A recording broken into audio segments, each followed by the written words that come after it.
government has to date abolished 366 bucket toilets by constructing 250 flush toilets in Kalkveld, Otteranjuba region, and 116 flush toilets in Fransfontein, Gunane region.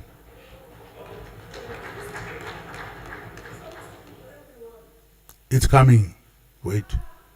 Furthermore, government provided 1.7 million Namibian dollars to the Kadima Mulilo, Rundu, and Otavi local authorities to address the sewerage challenges. 13 ablution facilities have been constructed through community-led total sanitation program in Gunane region, while 175 new sanitation facilities were constructed in Zambezi, Hardap, Omusati, Oshikoto, and Ohangwena regions. We are coming. Yeah. Spare our camerata. To improve access to safe drinking water for human consumption and agriculture use, a number of boreholes and pipelines were repaired and installed in Oshana, Oshikoto, Kavango East, Paras region as detailed in printed booklet. You can see that booklet. Is the booklet distributed or not? Improve quality of public education system. Honorable Speaker, Honorable Chairperson,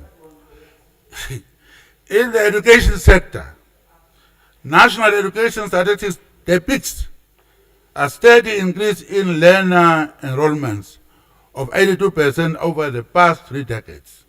Over the same period, that is from 1992 to 2022, the number of schools constructed increased by 32%. Teaching staff have also increased over the period by 106%.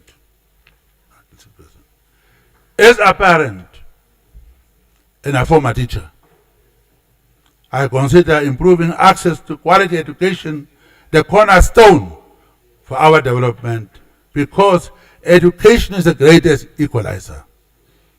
I believe that it is through education that a son like this one, son of the farm worker, can become a president.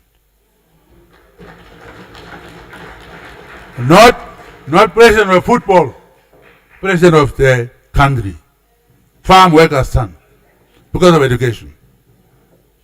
It is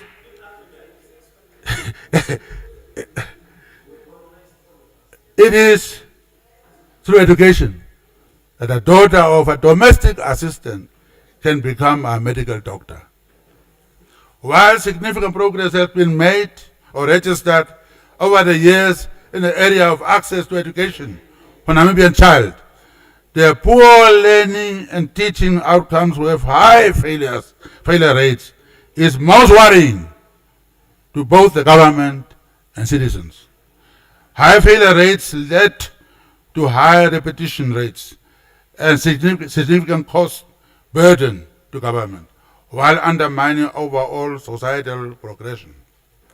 On the issue of student financing, during my 2022 address, I announced amnesty on interest payments for students' loans with the Namibia Student Financial Assistance Fund, and directed that the 2 ministers of higher education and finance work out the implementation modalities. This has resulted in the waiving of about 2.3 billion Namibian dollars in interest debts from all past and present students' loans. A positive response was received from students, and 14 million Namibian dollars have been recovered this financial year, an improvement from the previous average of 4 million annual recovery. The amnesty will therefore continue until June 30th, 2023. To respond to challenge of unemployment, the Namibia Correctional Services has commenced the process of recruiting 300 new intakes while the Namibian police will recruit an additional 1,000 intakes in 2023, which will significantly relieve the human resource constraints being experienced in the police force. Furthermore, the Namibian Defense Force has recruited 1,470 intakes during 2022 and has made provision to recruit an additional 1,500 new intakes for the year 2023. In an effort to bridge the skills gap and prepare the jobs for the future, the University of Namibia has established the Green Hydrogen Research Institute to respond to the urgent need for high-level expertise, laboratory, and other scientific infrastructures required to deliver clean energy sources. I reiterate the government's commitment to driving reforms towards transforming our education sector. This financial year, the government allocated 2.6 billion Namibian dollars. Listen. Listen. Don't read, listen here. This year, this financial year, the government allocated 20.6 billion Namibian dollars, or 24% of public expenditure towards the education sector, from which 200 million. This is why, through project financing, I directed in 2017 for the Ministry of Education, Arts and Culture to implement the Accelerated Schools Infrastructure Improvement Program, which secured 1 billion Namibian dollars funding from the African Development Bank. This program is ongoing with renovations and upgrading of 22 schools, 1 national library, 2 vocational training centers, and construction of new VDC at Keetmanshoop. And did you see it? Very good. Is it finished now? Or not? Okay, very good. And a veterinary teaching hospital at UNAM. Several other infrastructure structures have been delivered during the period as detailed in Sona booklet.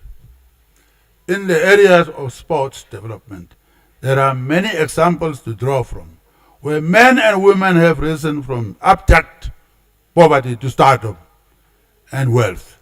It is therefore important to ensure appropriate supportive infrastructure, administration, and services are in place as means of providing a conducive environment for our young, gifted, and budding sports stars to achieve success. We are cognizant of the fact that the state of our sports and recreational facilities and the governance of some of our sports codes are not at expected level. Thus, the Ministry of Sports, Youth and National Service has commissioned a facility audit to renovate and upgrade the Independence Stadium in Windhoek. And the sports, now this is not this is a new thing, this is new.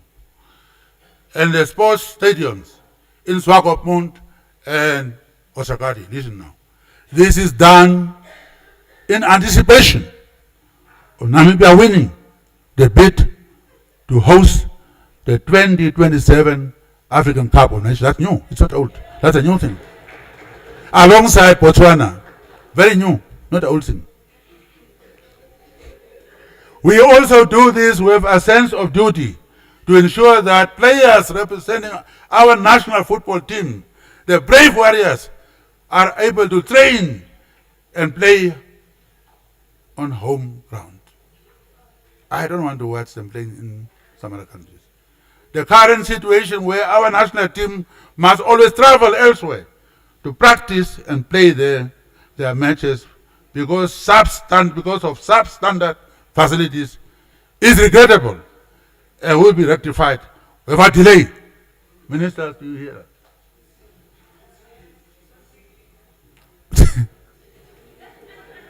Improve access to public health care. Fellow Namibians, It has been said that healthy citizens are the greatest assets any country can have. I'm sure no one in this august house disagrees with that notion. The first 4 Sustainable Development Goals of ending poverty and hunger and ensuring access to health and education for all are interdependent. The attainment of our national and global goals depends primarily on maintaining healthy minds in healthy bodies. Government spends close to 20% of its budget on the public health system, which serves 80% of the total population. To this end, the universal health coverage policy that is being developed aims to ensure all Namibians have access to quality health care services without constraint. Significant milestone has been achieved in improving access to public health care, and you may refer to your 2023 Sona booklets for the details. The booklet is now there. Furthermore, the development of a new 300-bed Commerce District Hospital to relieve congestion in the regional Katutura and Central Intermediate Hospitals is being planned to commence this year.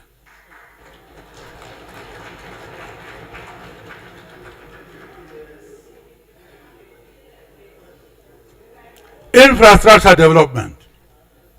Honorable Speaker, Honorable Chairperson, infrastructure development pillars consist of the following. There are 4. Energy supply. 2. Water supply, water security. 3. Strengthening Namibia's position as transport and logistic hub. 4. Expanding coverage for information and communication technology. Energy supply security. Infrastructure is the backbone of economic growth. I am therefore pleased to report on the progress made towards achieving Goal 1 of our infrastructure development pillar, which is to secure a cost-effective energy supply. A generation licenses for the 20 MK CAN solar PV independent power producer project was issued. The project also secured the necessary finance for construction, and once completed, will contribute to our national grid. Furthermore, we updated and approved the National Integrated Resource Plan, which provides a roadmap for the development of our energy sector. We have noted the energy insecurity in the region, and Namibia will respond commensurately. In this regard, the Ministry of Mines and Energy will table a proposal to accelerate the development of a large-scale solar portfolio implemented with battery energy storage system, which should be ready for deployment by 2025. Additionally, we have made significant progress in the electrification of schools, government institutions, and households, with 213 schools and government institutions in the process of being electrified and 1,011 households already electrified by City of Windhoek. These achievements demonstrate our commitment to providing Namibians with a reliable and sustainable energy supply. Water supply security. Fellow Namibians, I am pleased to report the progress is being made towards securing reliable and cost-effective water supply for our country. One of the significant milestones achieved was the completion of the refurbishment of the 6-kilometer water canal portion between Ongongo and Oshakati in September 2022. Additionally, the upgrading of the Kalokwe to Oshakati Canal is ongoing. Other significant milestones in this sector include the commencement of construction on the Ogongo Canal and section, and the Olushanja-Ongongo Canal. These projects, together with the development of Ohangwena aquifers, first phase will improve water supply to the region. As many of us are aware, government has invested 5 billion Namibian dollar in the construction of the Nekadrel Dam in the Karas region. Huh?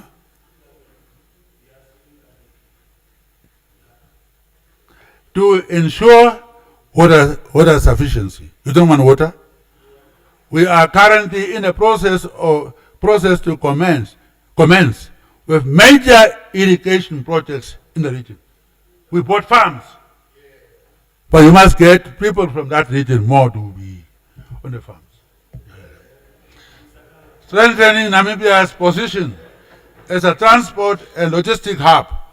From a transport and logistic hub perspective, Namibia conditions to strategically invest in its rail and rolling stock.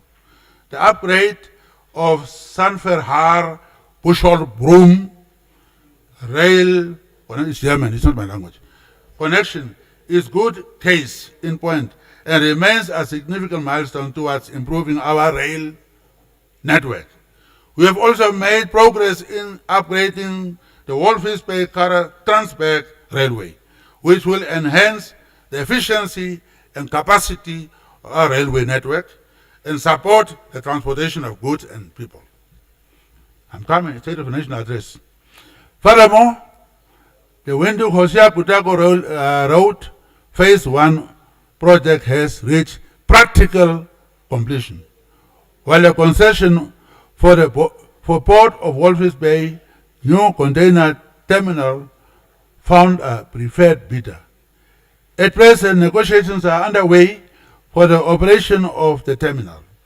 These investments will not only improve connectivity and accessibility within our transport network, but will start to realize Namibia's ambition to become a competitive logistic hub in the region. Expansion coverage for information and communication technology. Both of our state-owned entities, MTC and Telecom Namibia, have performed in line with their mandates. To this end, MTC provides 4G/LTE network coverage for schools at 80% and hostels at 87% to bridge the digital divide and stimulate economic inclusion and development. Additionally, Telecom Namibia co-landed the Google Egueno cable in Namibia, ensuring that the country remains at the forefront of global connectivity. We are also making progress in finalizing the cybercrime bill and a data protection bill. The cybercrime bill will explore the establishment of a national security and cyber incidents response team.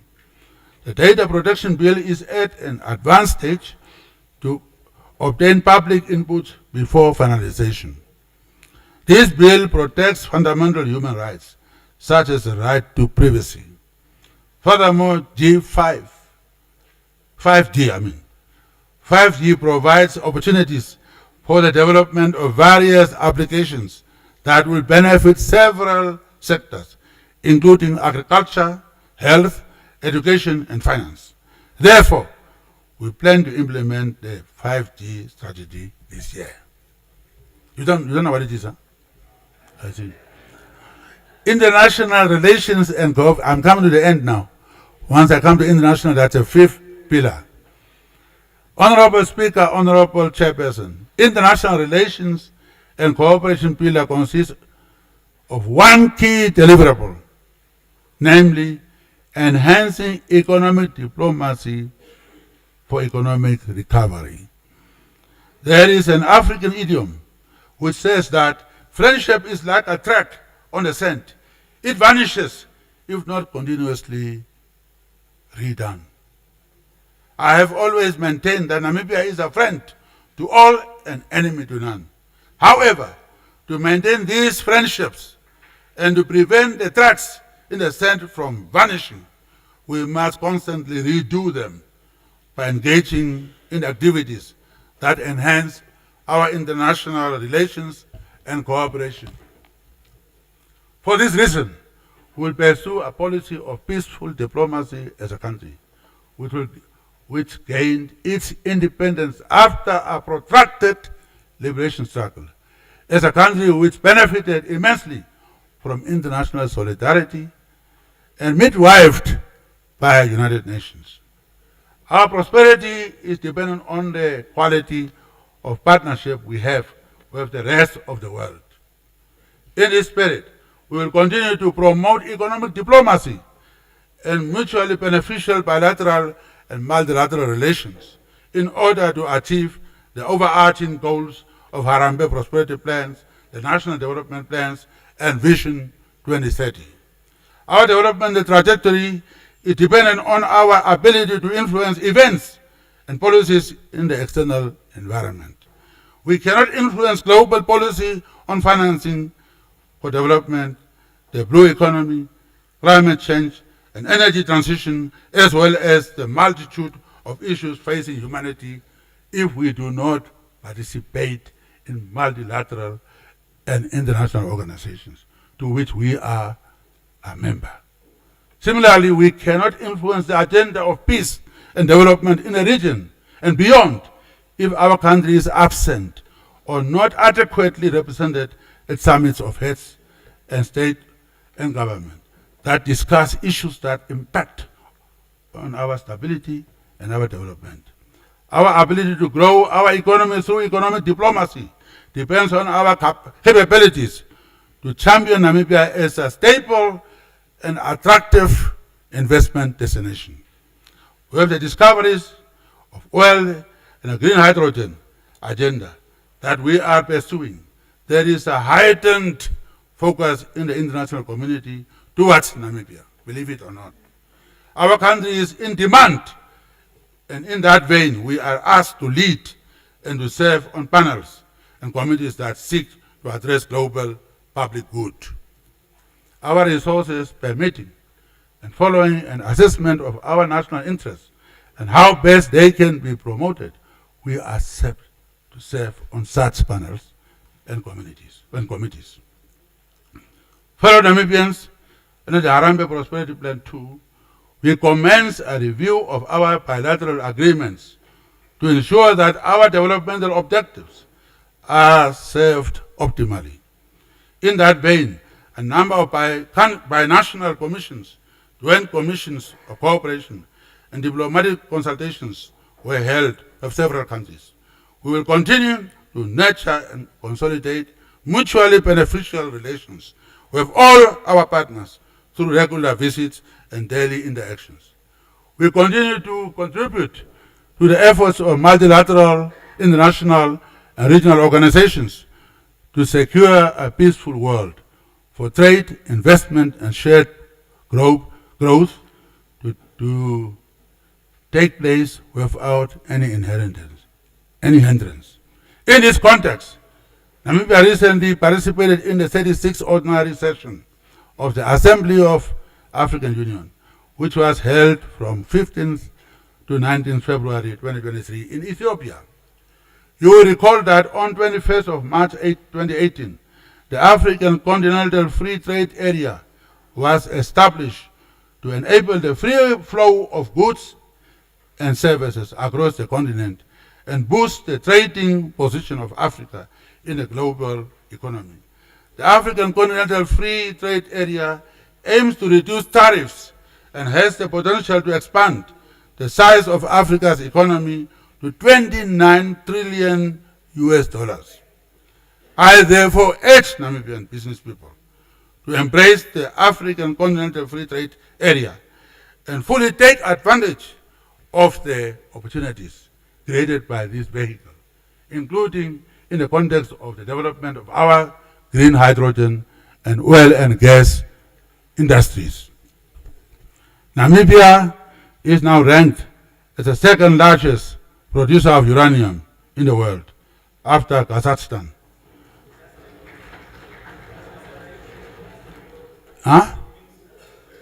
Being a producer and exporter of uranium comes with responsibilities related to global energy security. Listen here. Being a producer and exporter of uranium comes with responsibilities related to global energy security. We recognize our global responsibility to ensure that uranium is used for peaceful purposes and development. We will therefore continue to work with the UN system and AU institutions to ensure safeguards are in place. Namibia was selected to African Union Peace and Security Council for the period of 2022 to 2025 and served as chair of the council for the month of November. The trends in Africa's peace and security architecture continue to be marred by growing tide of terrorism and violent extremism, as well as a number of unconstitutional regime changes and complex transitions in Guinea, Mali, Sudan, Burkina Faso. Moreover, the adverse impacts of climate change and human development and security, the continued impact of COVID-19, and disinformation and fake news pose serious challenges to our governance architecture. These interconnected challenges make it difficult for us to attain the AU Master Roadmap on silencing the guns in Africa by 2030. However, we are encouraged by the activities of Peace and Security Council and the departments that support its work towards this goal, because they are doing a good job. I always say that when diplomacy fails, people go to war. Similarly, you do not make peace with your friends. You make peace with your enemies. The conflict in Ukraine and Russia has a profound impact on human lives and the global community, with rising oil and energy crisis, inflationary pressures, and stress on food security. We therefore call on all parties to work toward a path of peace and bring to end the conflict. United Nations is there for that. This escalation is not helping. Escalation. Remember, de-escalation. In that vein, I'm very pleased that the government of Ethiopia and Tigrayan leadership have brokered peace through dialogue on 2nd of November 2022, with the support of AU and international community. Honorable Speaker, Honorable Chairperson, in Southern Africa, notwithstanding the challenges we face in 2022, including the continued insecurity in the Cabo Delgado province of the Republic of Mozambique, significant progress has been made in silencing the guns. The SADC mission in Mozambique is making steady progress to stabilize the situation in that region. The Kingdom of Lesotho successfully concluded elections in October last year, and a new government is in place, which is committed to implementing the outstanding reforms. In this regard, we welcome the commitment made by the Prime Minister of Kingdom of Lesotho to prioritize the completion of the comprehensive national reform process and approve action plan for Lesotho Reform Oversight Committee. Moreover, as a region, we are working with the Kingdom of Eswatini to ensure that implementation of SADC decisions in that regard must be implemented, must come into force. As chairman of the SADC organ Troika, we reiterate the SADC position condemning of all killings, including that of Mr. Tulani Rudolph Maseko, a human rights lawyer and political activist, as well as damage to property. We are also pleased with the progress made through the Luanda and Nairobi processes to restore peace in Eastern Democratic Republic of Congo. We continue to support the efforts of President Jose Lorenzo of Republic of Angola, who is leading the Luanda process.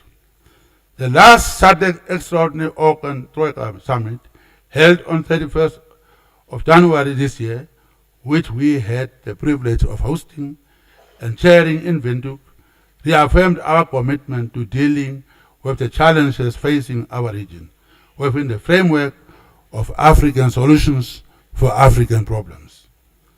In the spirit of deepening regional integration, I am pleased to inform the nation that on February 24, 2023, I joined the President of the Republic of Botswana, His Excellency Masisi, at the Trans-Kalahari Mamono border post to launch the use of national identity cards as travel documents between Namibia and Botswana. This is the first of its kind in SADC region. This development will go a long way in promoting economic activity by making it easier for citizens of both countries to travel back and forth. Not to allow criminals, of course. That's in shows. Once you put it in, it shows all your background. So we're not talking about bringing the criminals here. Honorable Speaker, Honorable Chairperson, humanity is facing unprecedented challenges such as floods, droughts, and food insecurity induced by climate change and the re-emergence of major conflicts. These challenges continue to put stress on the Namibian economy and Africa at large. To deal with these challenges effectively would require multilateral action through the United Nations. Africa cannot continue to remain outside the UN Security Council, where many resolutions are taken dealing with issues of concern to its future. We therefore reiterate our call for a just and equitable world order that ensures that no one is left out and left behind. We will continue to advance the common African position as set out in his Iswalwini consensus and the Serda Declaration with regard to the reform of United Nations Security Council. We also believe in the principle of freedom and independence of people to determine their own destiny. This theme is close to our hearts. As a country that has gone through the painful struggle for our liberation, to become the last country in Africa to gain our independence before South Africa and Southern Sudan. However, the last colony in Africa remains the Swahili Sahrawi Arab Democratic Republic, whose people are denied their right to self-determination. Thus, we call on the long-awaited 1991 UN referendum to be conducted without delay. In the same vein, we continue to call for unconditional lifting of unjustified financial, commercial, and economic embargoes imposed on the people of Cuba, Venezuela, and Zimbabwe. These nations have a right to enjoy their economic freedom and sovereignty without interference. Fellow Namibians, it has taken the efforts of countless countrymen and women, years of hard work to secure the gains which we have made as a nation. The monumental changes that our country has undergone over the past 32 years speak to a government that remains committed to the general welfare and prosperity of all Namibians. As a head of state, I would like to listen, two young men to listen to my brother here. As a head of state, I am confident that the foundations we have put in place over the past 32 years have set us on a path towards future success. Every assignment carried out, every project completed, every policy implemented, no matter how small, has served as a stepping stone towards a brighter future, towards the brightening light at the end of the tunnel. Through thick and thin, we have stood firm as a people and as a country. Thus, I can confidently say that the state of our nation remains strong. Let us therefore take a collective decision as Namibians to hold hands and ensure that we all partake in writing of a new chapter in this nation's history, a chapter defined by strength, a chapter defined by character, and a chapter defined, or the chapter that speaks to the revival of Namibia. May God bless the Republic of Namibia. And let me thank all of you for recognizing this is my nearly last. No, I have one more. Yeah, okay, that one. I'll just come and say goodbye. So thank you very much for attention.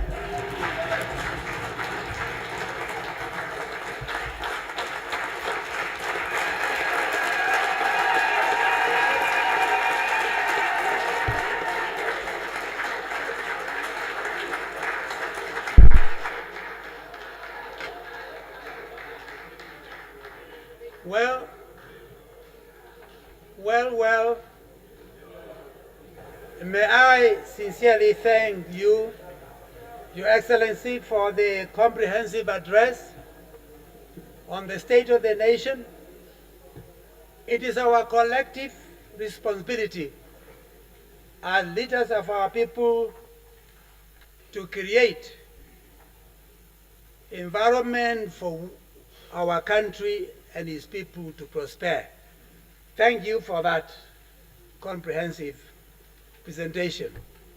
Honorable members, are now turning to you in the tradition that we have, that is to open engagement and feedback with His Excellency, the President. I just want to remind members that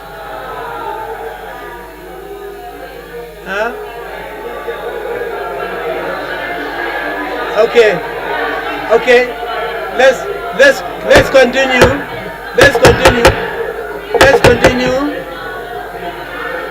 Please, could you be seated? Be seated, please. Be seated, please. We want to continue.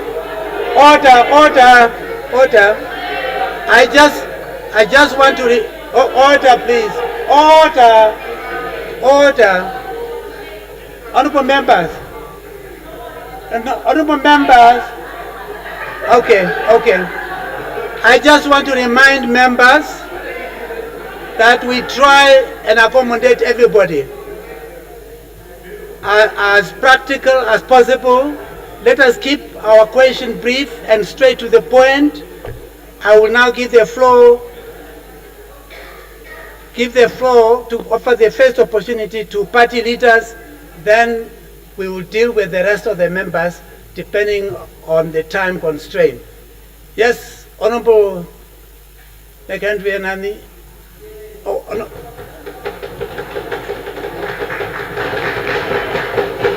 Please. Let's get to business. Honorable Speaker. Can I just say this? Let us listen to each other, because I think we need to hear each other out and then allow the President to respond. If we do that, we can manage our time in a proper order. Honorable member, please. No, please. We don't need it. We don't need shouting. Honorable Speaker, permit me to recognize His Excellency the President of the Republic,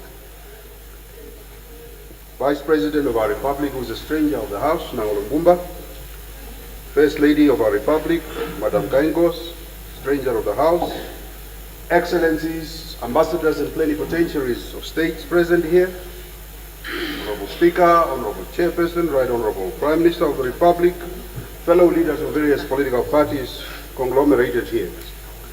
Honorable Speaker, from the onset I would have preferred us to observe a moment of silence in unison as Pan-Africanists on the cyclone Freddy that has hit our Southern African brothers in Mozambique and Malawi, where a lot of lives were lost and of property, to show that we are in solidarity with them.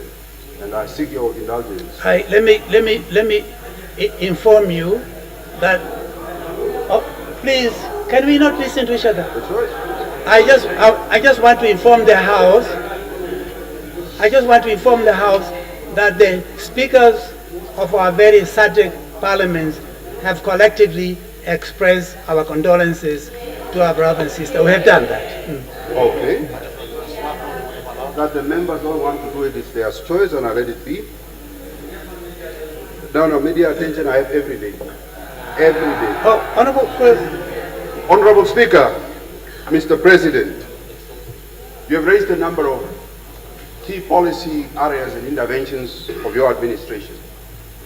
You said something that would ring for a very long time in our country, and that is that the job of a politician is to make rhetoric right. You are fine and right in saying politicians must make rhetoric.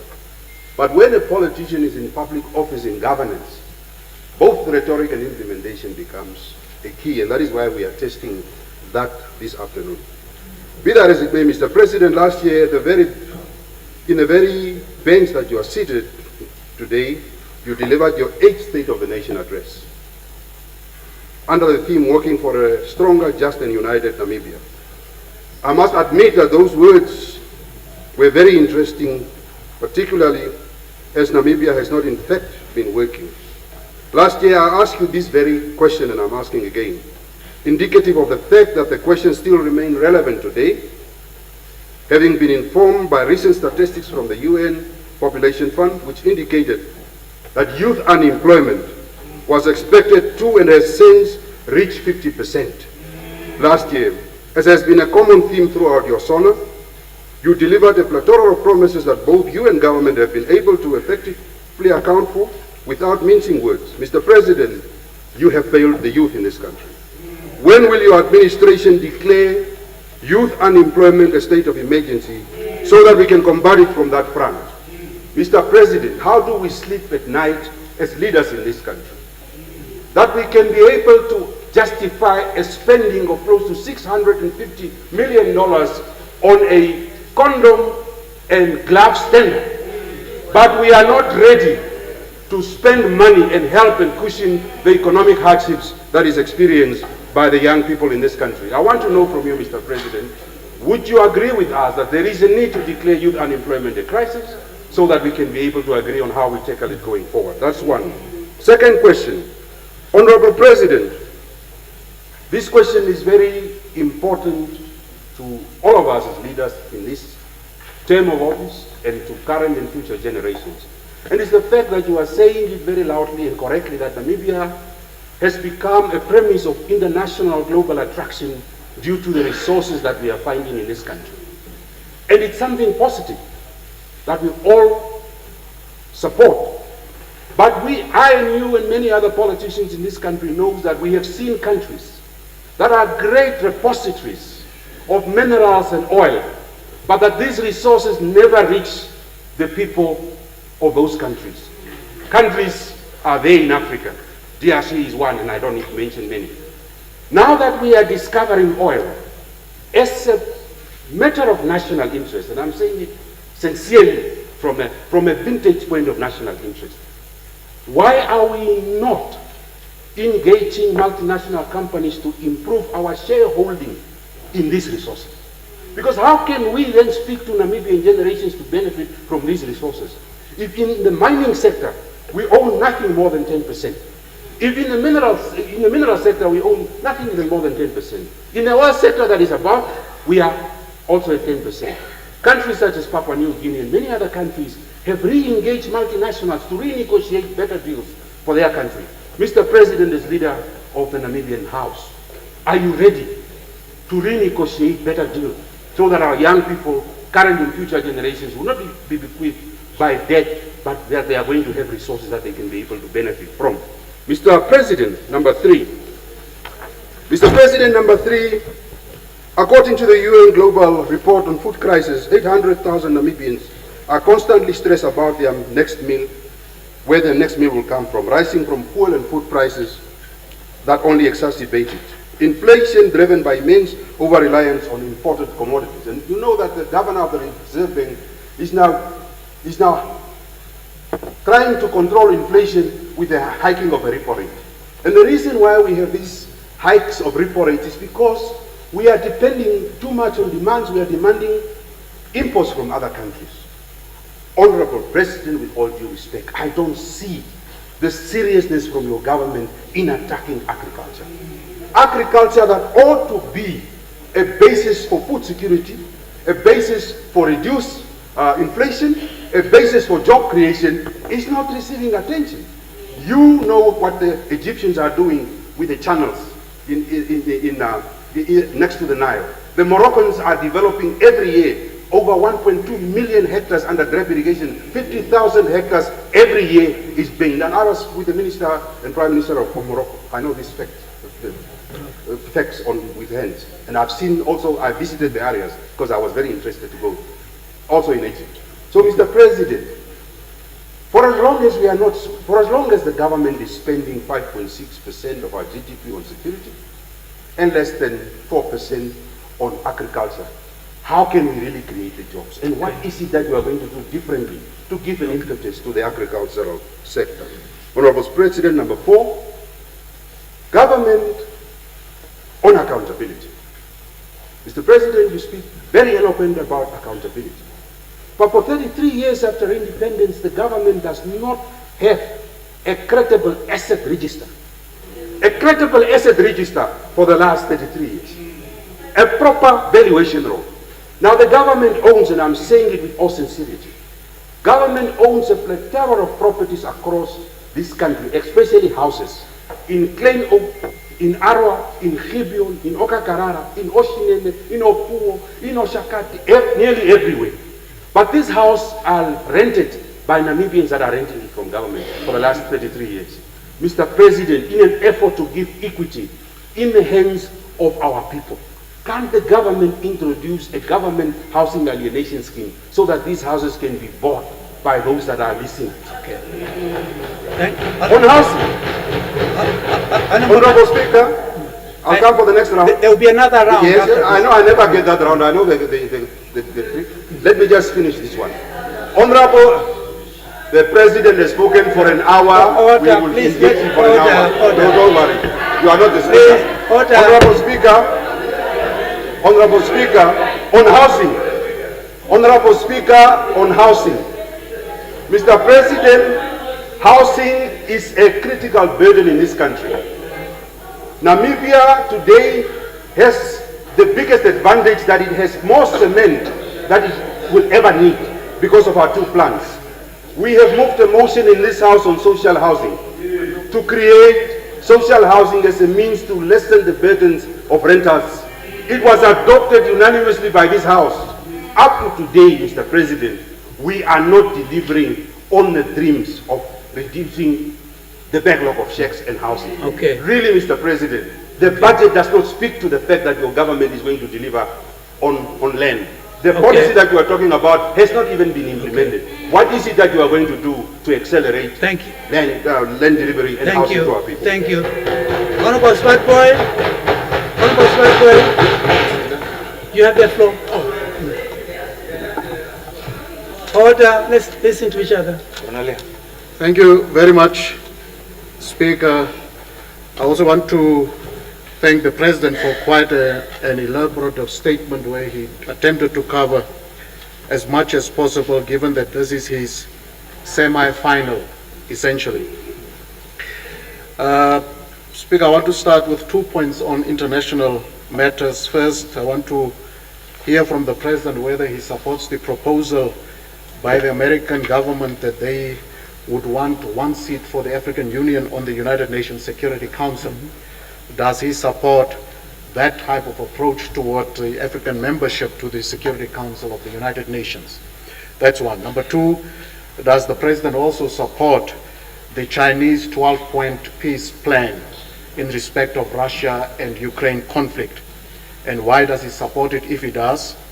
And if he doesn't agree with the entirety of it, which areas does he not agree with?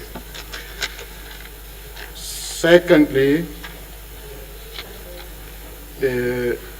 Honorable Speaker, there has been a number of government ministries that have taken different decisions on the in situ mining of uranium in the Omaheke region, which mining, if approved, will pollute invariably underground water systems of Omaheke, Hardap, Karas, Western Botswana, and the northern areas of South Africa. The Ministry of Agriculture has said no, they don't want any drilling. The Ministry of Mines has said they support. Then the Ministry of Environment and Tourism has said they support the in situ mining. In other words, there is a difference of opinion among government officials and agencies and ministries about the stance of government on a matter that is so fundamental to the livelihoods of many Namibians, where on one side jobs will be created, but on the other side there is fundamental pollution of a unique resource. Tourism will be affected, farming will be affected, the lives of children under 5 will be shortened to 19 years, given that that pollution will be so significant. What has the President in mind how to resolve this matter? Because when we visited these areas, communities there generally do not support the in situ mining. Then, of course, I'd want to appreciate the President's statement that each and everyone must be a catalyst for change. I absolutely agree with His Excellency Dr. Gottfried Hake Kengo on that matter. However, I would like, Honorable Speaker, your indulgence to quote a few statistics for the President to tell him the contradiction of today's Namibia, which he directly for 9 years has led. A 2021 UNDP, UNFPA, UNICEF, and Namibia Statistics Agency multidimensional research was done. This report finds the following. Those that are, in terms of language groups, the most poorest in Namibia are the Khoisan at 93% of poverty of the population. The second poorest population groups by language are the Rukavango people at 68%. And the third poorest communities by language group are the Zambezi languages at 54%. This is a 2021 report by this number of institutions. Again, in terms of the regions that are poorest, Kavango West at 82.3%, Kavango East at 74.7%, and the Kunene at 69.2%. The President has said that they are doing everything possible. They have done so for the past 30 years. But can he give a concrete statement as to why, after all has been done, the reality on the ground reflects a very dire situation, as though nothing was ever done? And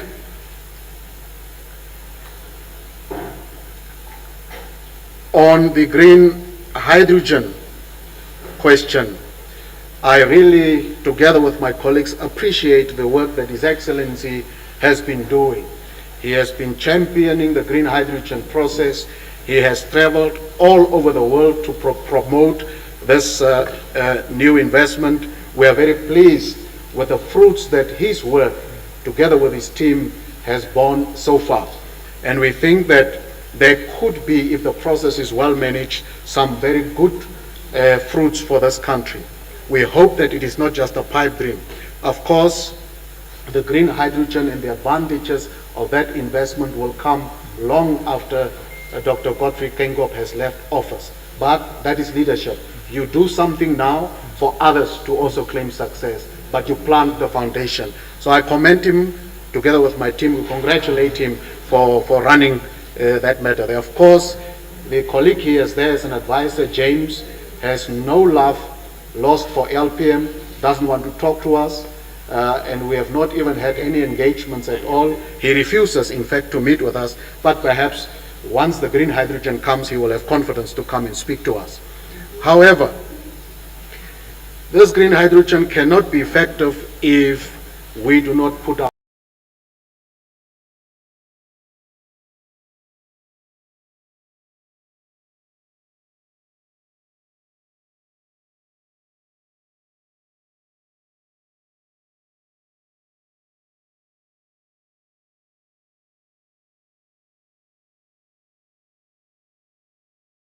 We must say, Your Excellency, through you, Speaker, that we have had very good initial discussions with the Minister of Mines and Energy, and he has agreed to have further detailed consultations with us, which we appreciate. But it took too long for the government to start to openly talk about the oil discoveries. Very long, and when you keep quiet about important matters like that, suspicions of your intentions are bound to rise. And it's unfortunate that that has been allowed, but at least the President today spoke in some detail about the matter. So if the green hydrogen process begins to talk about, as the President did, 90 scholarships now, we wonder who these Namibians will be. Because the green hydrogen process appears to be driven by the President and others around him, not necessarily even by ministries as far as we know. And when you speak of students that will get scholarships, the question immediately is, who are they? How are they selected? Where is the funding going to come from? How long will they study? And will that recruitment for the scholarships be a fair and just process? These are some of the questions upon the myriad of this. Others have to ask questions, Speaker. Let me just finalize to say one or two things. Your Excellency, you have put up in the opening of Parliament, you said you have a fourth industrial revolution panel that you have put up, which we welcome. There is also, as you announced today, a report. It would be good, Your Excellency, through the Speaker, if that report could be brought to Parliament so that we can interrogate it as the House and give input.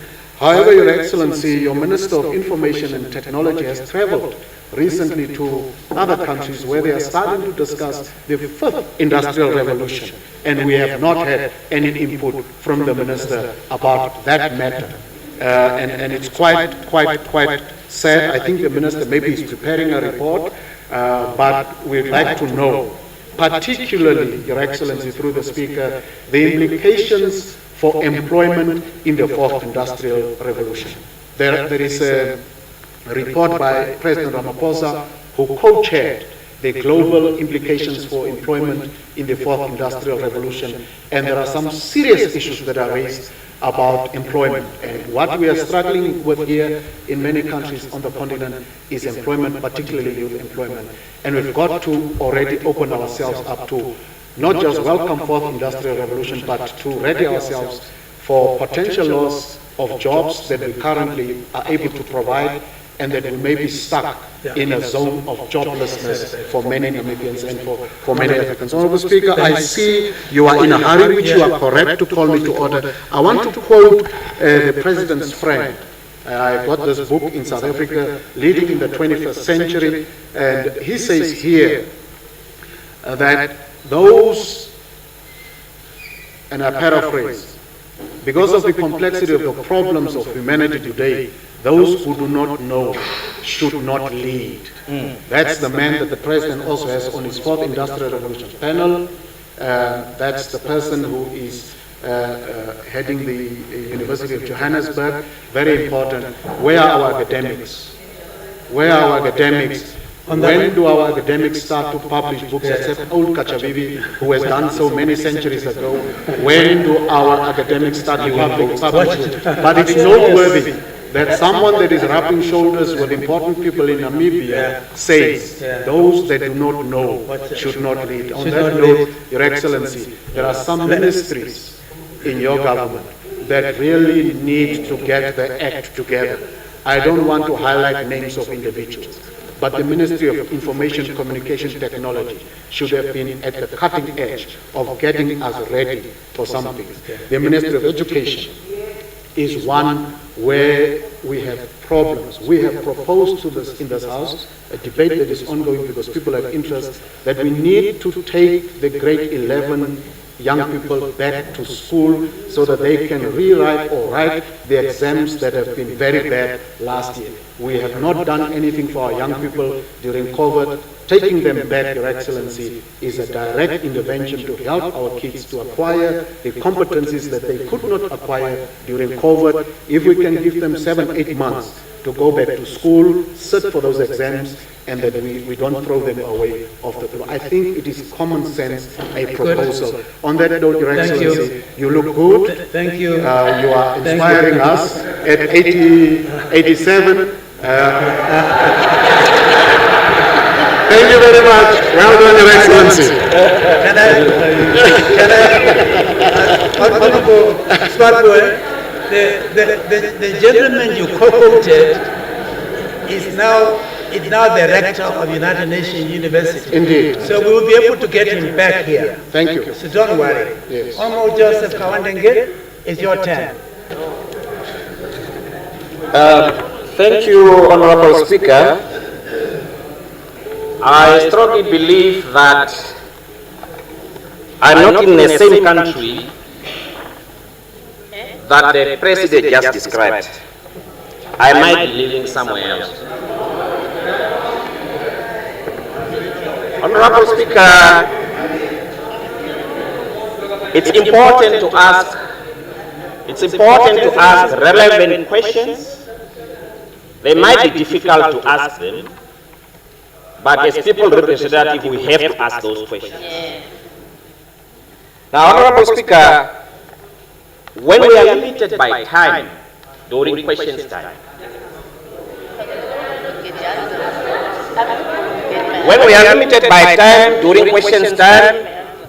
I'm of the opinion that the President of the Republic of Namibia is here to answer our questions, and he's not doing us any favor. It's his constitutional right to do so. Now, my question, Mr. President, may I ask the question and say, Mr. President, with due respect, are you a president of bold statements and no action? Or are you a president that overpromise and underdeliver? I'm asking this question for the following reasons. When you address us as members of parliament, and when you say my government is going to do A, B, C, D, that's a broad policy of your government.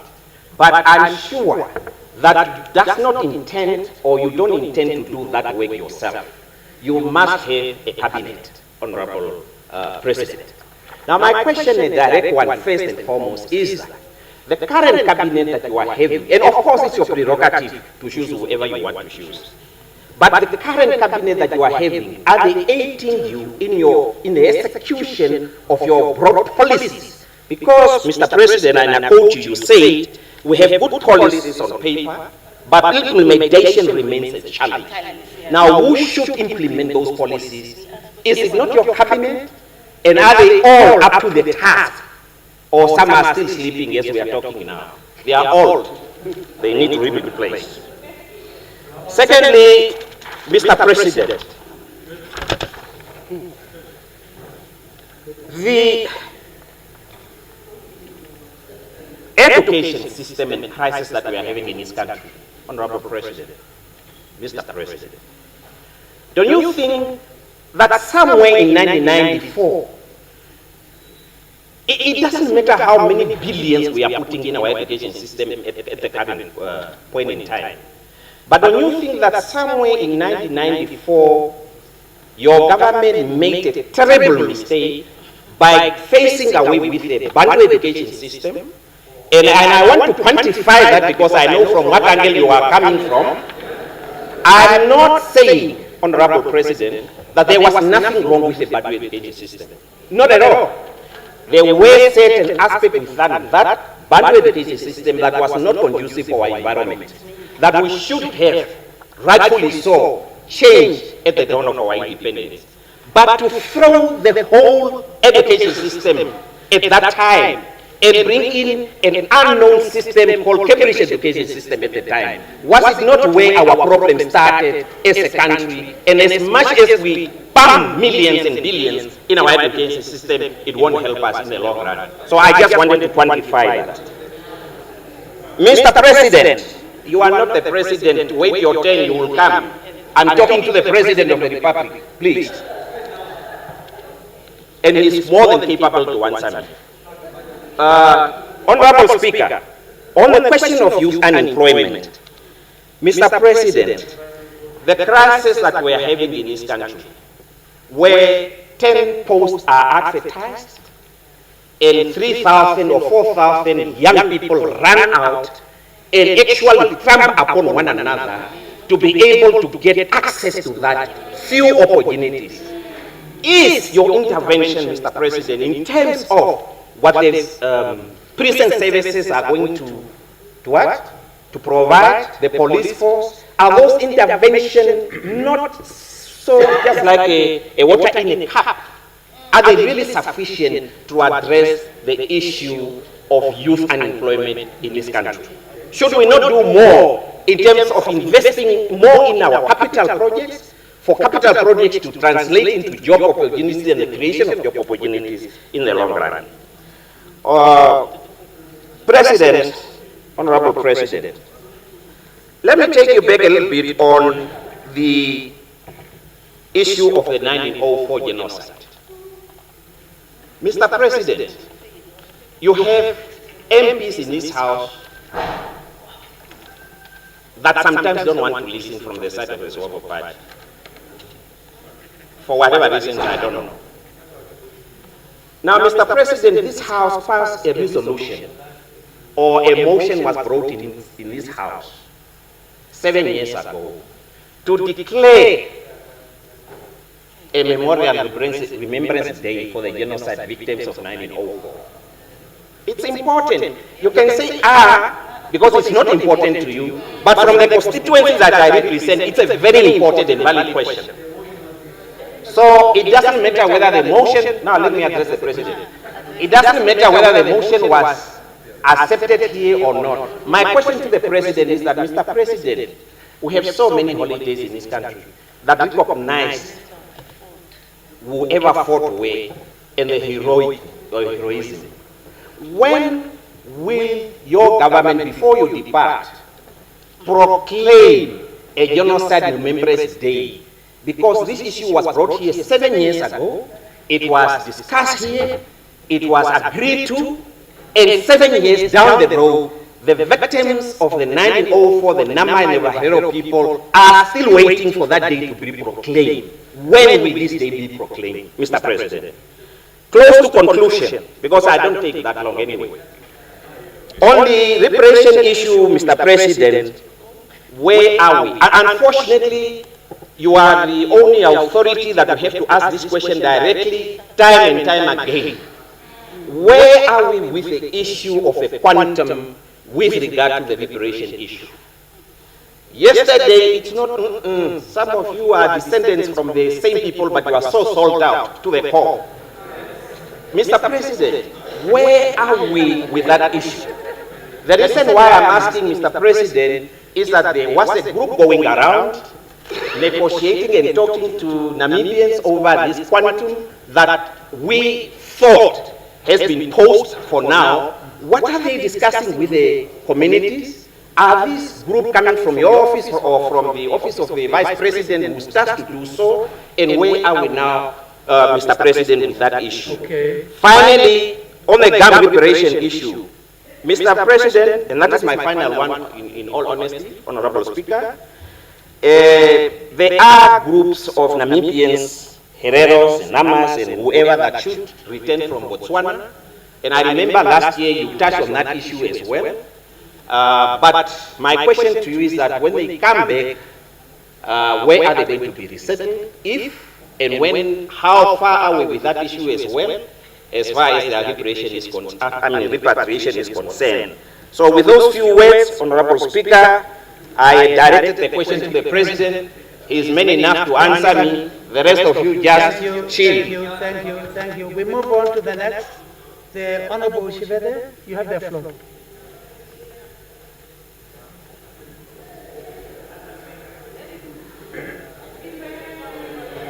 Wait for the floor.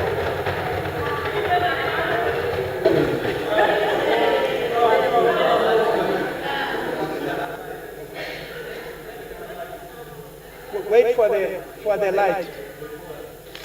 I don't know who is disturbing the light. Oh yeah, you have it. I feel so special. The only woman in the band asking questions to our president.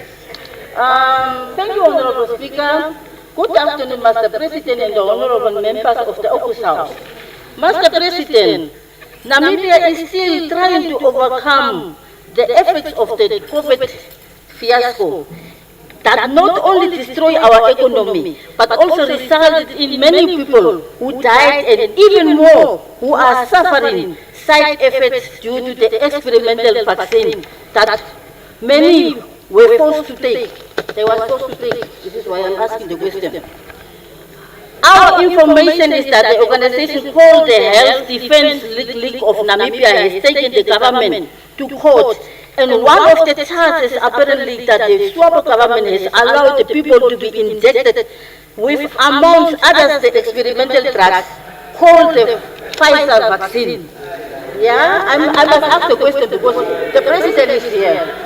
I probably could have asked my question to the Honorable Minister of Health and Social Services. Last year I do it. But since you, as the head of the state and chairperson of the cabinet, all of whom were involved with the decision to implement lockdowns and other regulations, I would appreciate if you could confirm or deny the following. It is alleged that the government allowed the use of the especially these experimental drugs, knowing that it was not legally approved, not even as a drug, and therefore many gazetted, in other words, use these experimental drugs, therefore illegal. It is common knowledge that the massive number of Namibians were affected, many of whom died, many experienced failures and strokes, many become.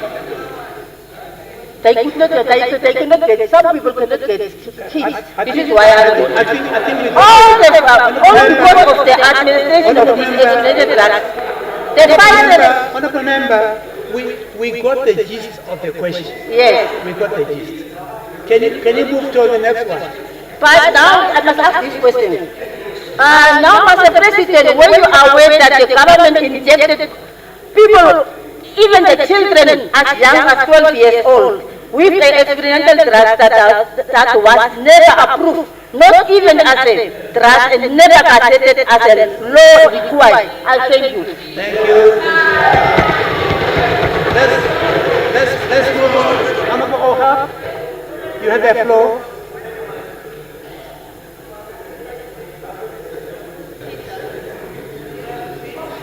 Thank you, Honorable Speaker. Honorable members, esteemed invited guests, Your Excellency, very good afternoon to you all. Your Excellency, after 32 years of independence, most Namibians are swimming in the pool of landlessness. One of our aims to liberate this country was to access land. But at this point, the most concerning issue is many Namibians can only get land if they die. A piece of land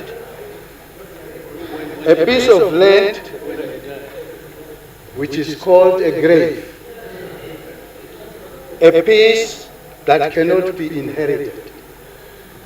A piece that cannot be used as collateral.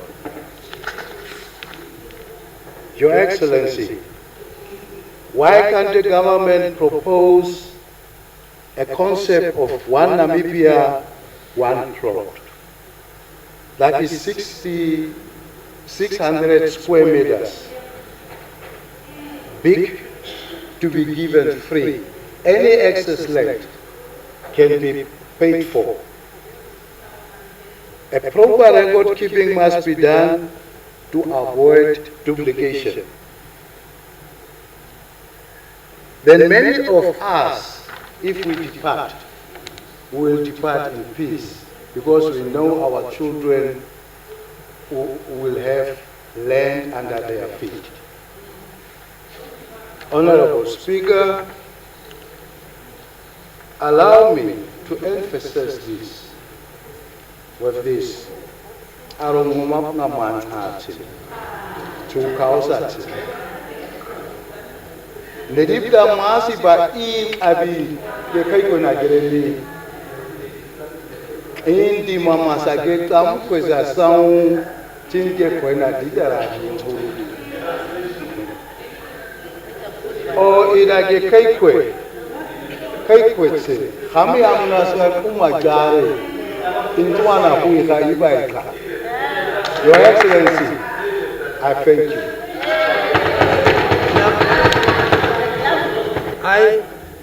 It sounded extraordinary. I would have asked for a translation, but he will give us a translation later. Can we leave it at that when we move to the next honorable member? And that honorable member is the Honorable Mukwailongo. Honorable Mukwailongo, you have the floor. Chinese. There's two here.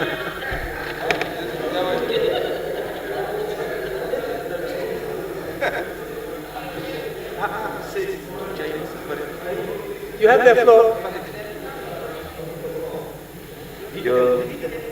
Your Excellency, Mr. President, and your team, Honorable Speaker and Honorable Members, Revolution greeting to you all.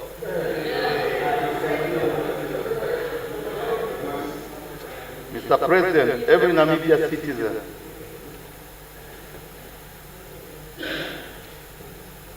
whether has money or not should have a right to own a mining license. And that Namibian should have a right to look for his or her investor on a 50% basis price. In other words, the foreign investor can never own 100% mining rights in our country. We should formulate an act restricting the foreigners to own 100% mining license. In light of this, I direct the following question to you, Your Excellency, Mr. President. Is the President in position to ensure Namibians that their right to fully exploit their God-given natural resources will not be taken away by your cabinet minister? Number two, regarding our natural resources, who is the rightful owner of this God-given natural resource? Your Excellency, Mr. President, what is 5% or 10% take on our own natural resources, including our recent discovered oil?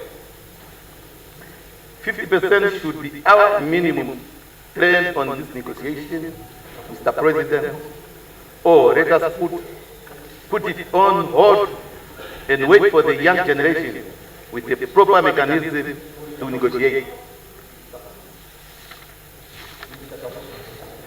Your Excellency, Mr. President, I have raised the Namibia issue in a previous Sona, and you responded that Namibia is hard to maintain and a lot of funds have been worked out just to bail out Namibia.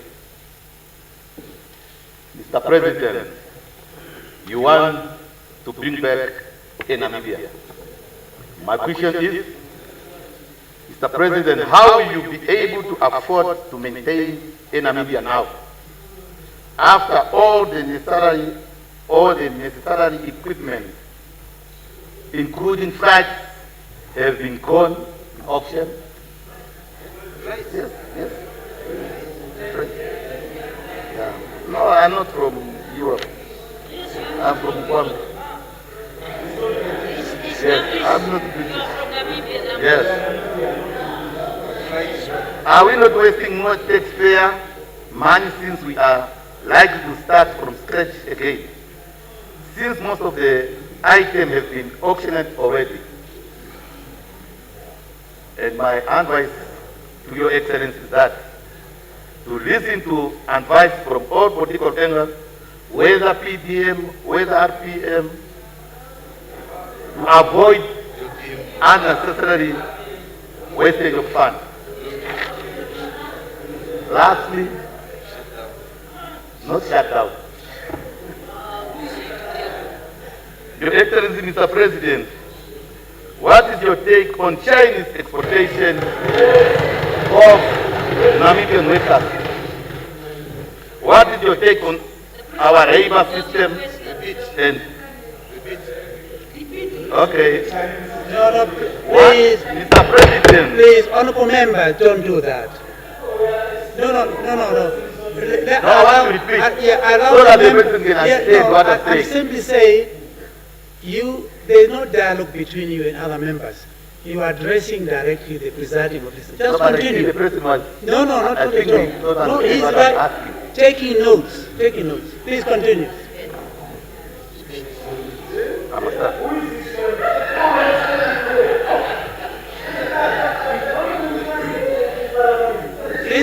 Please, are you done?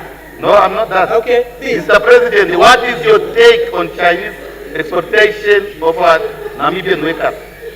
What is your take on our labor system? And what is your take on your labor ministry? Okay. Thank you very much. Thank you very much. Those are the questions from 4 members of parliament who have spoken. 5 of them. Your Excellency, you have the floor to respond.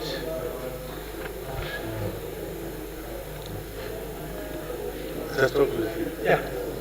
Thank you. No things, huh? I think it is on. What's on, huh? You hear me? It's a new things. When I was here, it was not like this. Huh? Well, thank you very much. Do you hear me? Yes. It's a new equipment. I would like to thank the members for asking questions to me, starting with the leader of official opposition.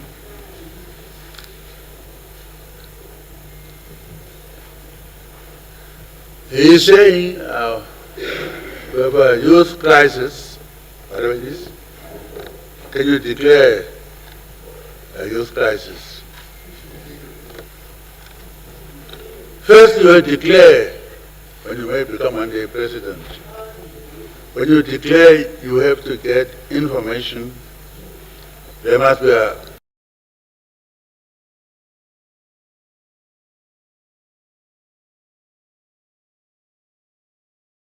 otherwise we have a crisis and so on.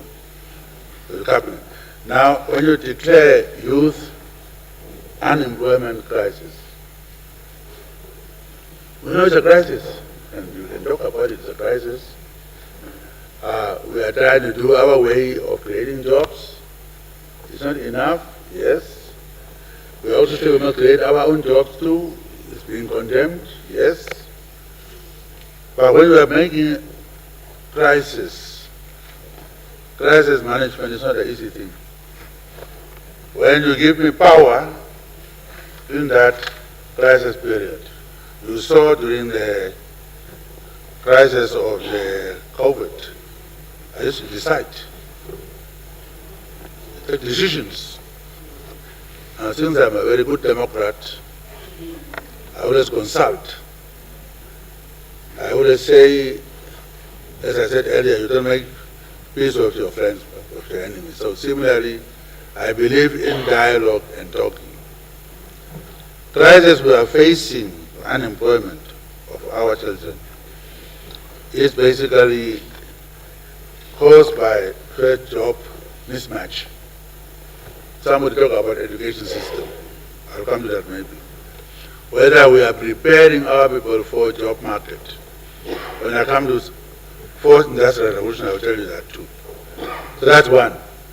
Besides that, we focus on education. We said we're left out.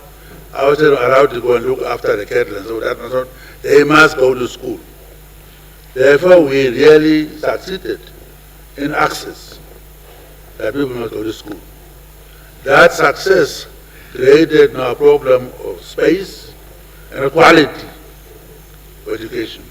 I will agree with that person who said, maybe we have two now, he says, I'm not going to use his words to say, understands what's good. But it's true that we had meetings at the Institute where we were talking about new education system, education based on child, not teaching of children memorizing things.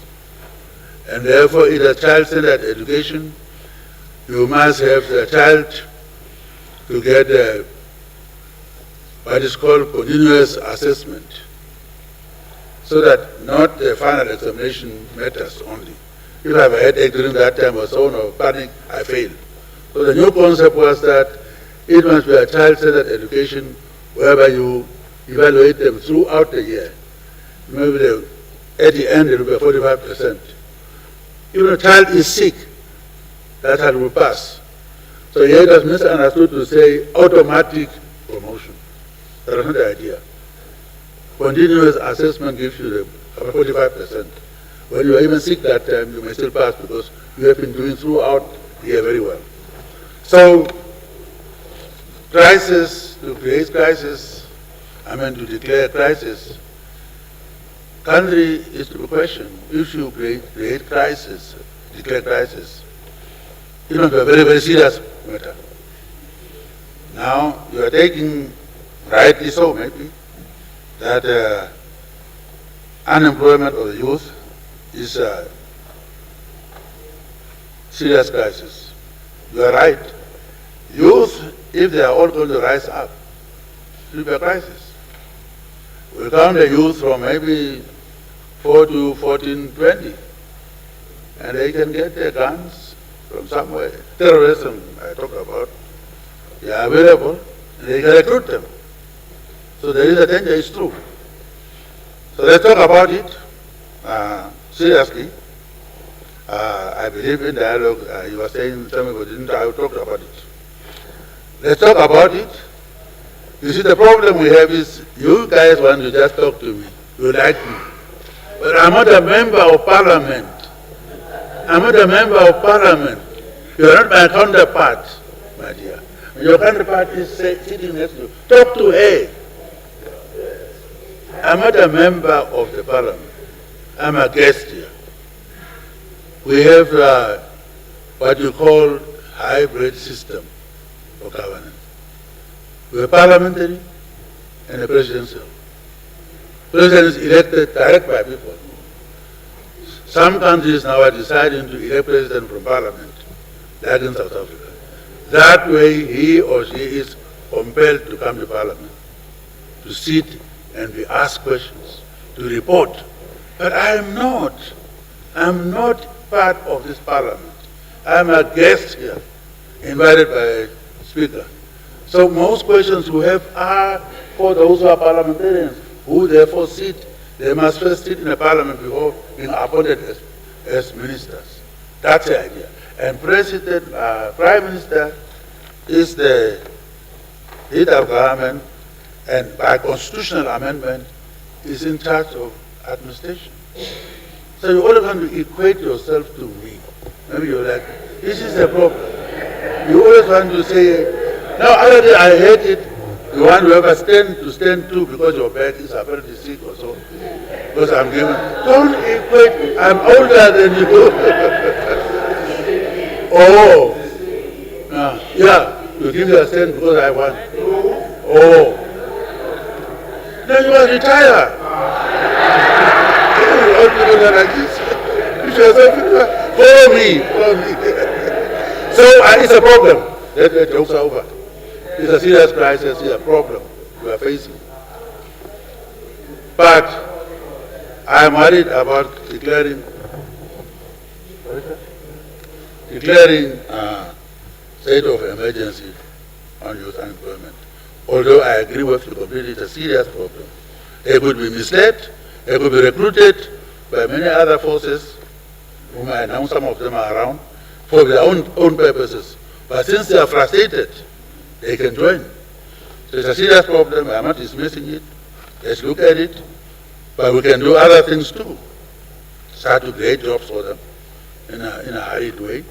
And that way we can maybe diffuse the danger that is facing us. It's a problem. I agree with you. The resources. You see, some of us, when we were during the struggle, fighting, we were known as communists. SWAPO is communist by the administration here. Now, in communist countries, you nationalize things. Socialism, socialist ownership. And since it is socially owned, there is common ownership. And therefore, common ownership leads to communism. So therefore, you know, that's how communism was supposed to be. It comes from there. Now, when we came, you were so scared of us, the communists, and we therefore talk about property rights and legality.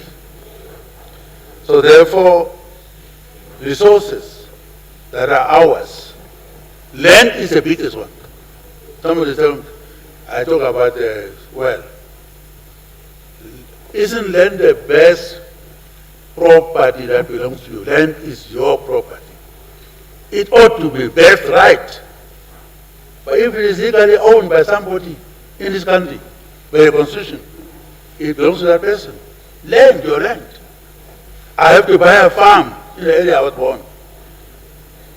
Instead of taking my farm because I'm from there, I have to buy it.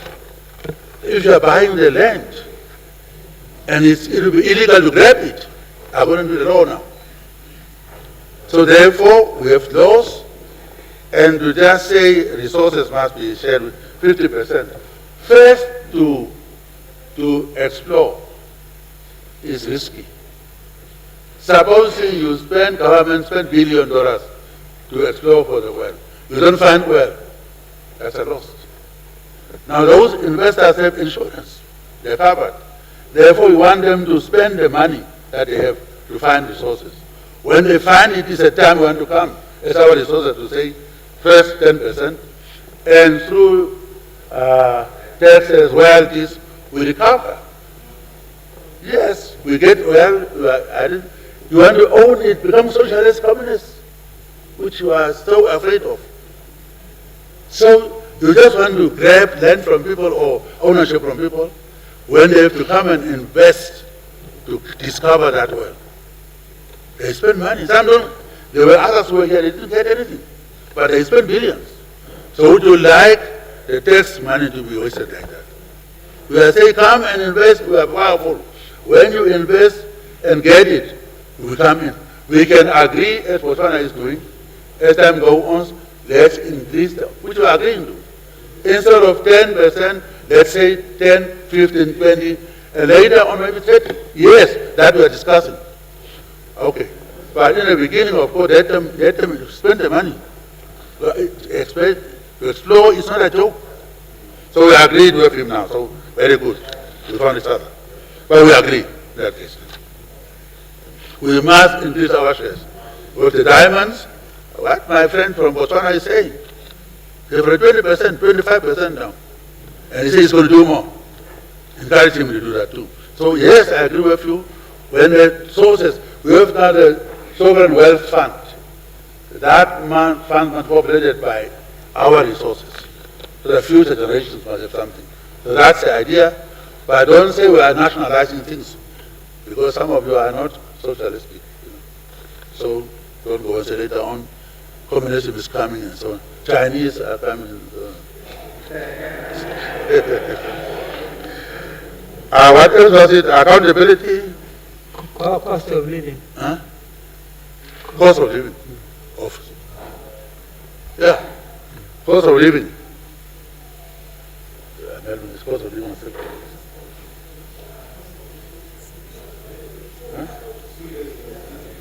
Huh? Agriculture. Agriculture, he says, I talk a lot, but I think agriculture, what is that word? Oh, yeah, yes, let's agree. We also disagree, but let's say yes, anything we can do more. You can. Agriculture, never dam now. There is effort. There is a condition, 2 farms already bought, so that dam can be used for agricultural purposes. Yes, we can do others too. Agriculture is the means of our survival. So definitely we must do more on agriculture. We are discussing it ourselves too. Talking to the minister. And that's why it's running around. The agriculture, we have to feed ourselves. Definitely we agree with that. So yes, we will do more and we're doing more. We have ideas for doing more. Agreeing with you.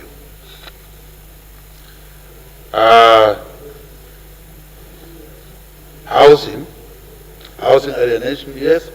You see, when we came, I was a person in charge. I learned a lot. Your administration, when you took over. Sometimes during the night, this Pinar was the name of the administrator. Pinar. Some houses were being given midnight to wait. The houses we were going sometimes, the government houses have some kind of a pole that we identify government house. You say somebody says it's my house, I bought it. We have the, what do you call the thing registered? Huh? Deed office. Change the name of that person. They were mostly whites. So we went through that. So housing, definitely, even the decision already by cabinet that we will alienate the houses to those who are living in there. It's been done. It's a policy. It's a long time. When I was even a prime minister, some houses were already done that way. Yeah. So now it's supposed to be everywhere. It's supposed to be everywhere. Yeah, just talk to him and then that's a person there. But it's done. It's a policy we must do that way. It's those who are living there must be given good price too. And then, what was the other thing you were attacking me on? Explore what, shares. You said, youth, actually, it's a youth, I agree. It's housing, we've agreed. Agriculture, we've agreed. Are you happy?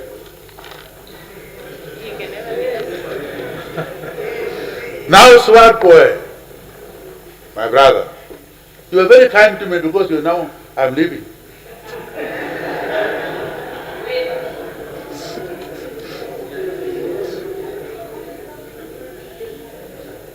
The issue of African seed is not one, we're talking about two.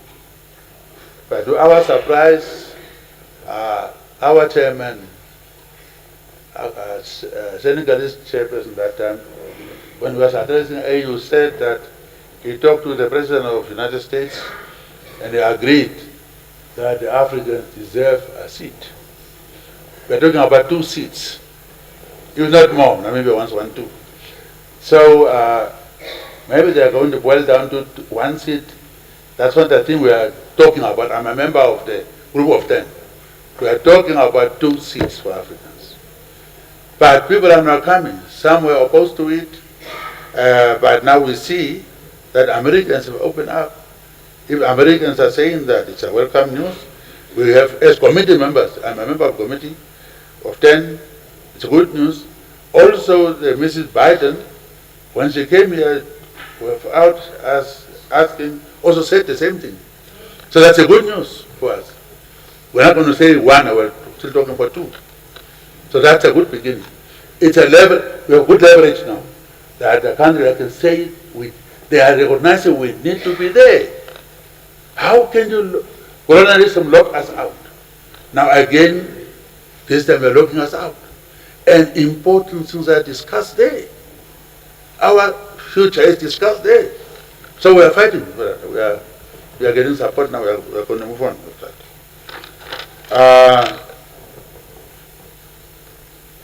Instead of the question was uranium. Yes, uranium is a good thing to have, but it will be dangerous, properly handled. So again, I keep on saying dialogue is the answer. I said when diplomacy fails, people go to war. And sometimes you may be disagreeing on a thing you will agree on if you cannot have dialogue and convince one another. If the thing is that you call, I can ask the ministers. Go in and let's listen, Minister of Mines. Listen to both two sides and let's see who is right. And that way, if this is going to kill our people, we stop it. So really, it's a question of talking to one another. While I'm there, I must apologize if James didn't talk to you, because we're even trying to travel to the south. I will say we must go there. I must, when the Dutch President's Prime Minister is coming, very soon. The things are in the south. People there must know what is going on. So I agree with you. I'm going to go there, bring the people to explain to people there. It will be in the south where these resources are. And they must benefit more than anybody else. So I agree with you. And I will be the one to lead, because when the Prime Minister comes to visit, I want to go there. From there I will organize. So we can sit and talk, all of us, and then find one another. We're talking about something that will be useful to us. We cannot destroy it by us not talking to one another. And so I say, when diplomacy fails, people go to war. So if we don't talk, we're also going to fight each other, who I think we could have agreed on, by meeting and talking, holding hands. So I'll lead the team. Again, value chain, action, addition, all of us are talking about it, we're together. This thing of raw material, people taking things in a raw form, taking it out, add value there, and then sell it to us again. We are all saying that. Only thing is, investors are like cowards. When you make statement, they say you are going to nationalize. Then they may withdraw. So idea is to educate them. What we mean is indigenous people must benefit from their resources. These days, not many of them disagree with that, unlike in the past. It's a matter of how to talk to them. So new ones definitely are agreeing that somehow, if we can say we want to add value to our resources here, instead of exporting, they will say yes, but maybe they say, well, we don't have the resources, create the resources here or facilities. Those are the things we are talking, that's a level we are at, all of us. So yes, value chain, particularly, is very important for me. Secretary, what is the secretary? Fourth industrial revolution. Yes, nature work is going to change. I have been participating in that at my age, can you imagine? Some don't even know what is the fourth industrial revolution, who are young. But I'm dealing with it. We have also the committee, institute that's been set up because they have to educate people, and laws have to be passed by you here to dovetail with the new situation of fourth industrial revolution. And some are talking about fifth industrial revolution, so we shouldn't be left behind. So nature of work will change, not the work as we know it. We must therefore reskill so people can catch up with the fourth industrial revolution. Otherwise, we'll be left behind. And don't blame anybody after that. So yes, again that also, my people must have meetings. We can set out to talk about these things. Committee that we set out, or Peterson, can report. We can also, as somebody said, it must be brought to the parliament. So you can debate it here. So everybody is at it, instead of opposing because you don't know what is being discussed. So, Minister, after time you must bring it here. So it must be discussed here to explain and come to State House. Why are you afraid of State House? I will call a meeting. Call a meeting, the experts can come and explain. It's our duty to explain. These things are very important. We shouldn't chase good idea away because we don't talk or explain to one another. This is for us. And if I don't understand, I think I will oppose. But if I may be allowed a chance to ask questions, experts come and explain, I say, oh, now I see. It's a good idea. Let's do it that way.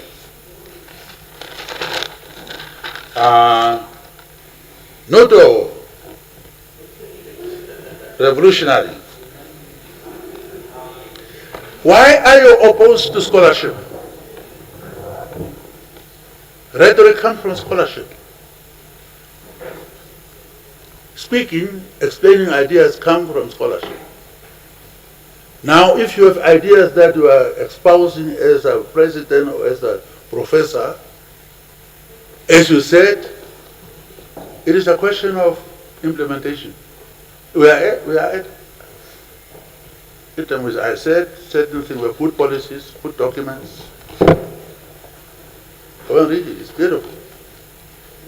But sometimes, and that's not only Namibia, I have been told by even Canadians, we have beautiful ideas, but implementation is a problem. So I'm glad that you are confessing that standards are a little bit too high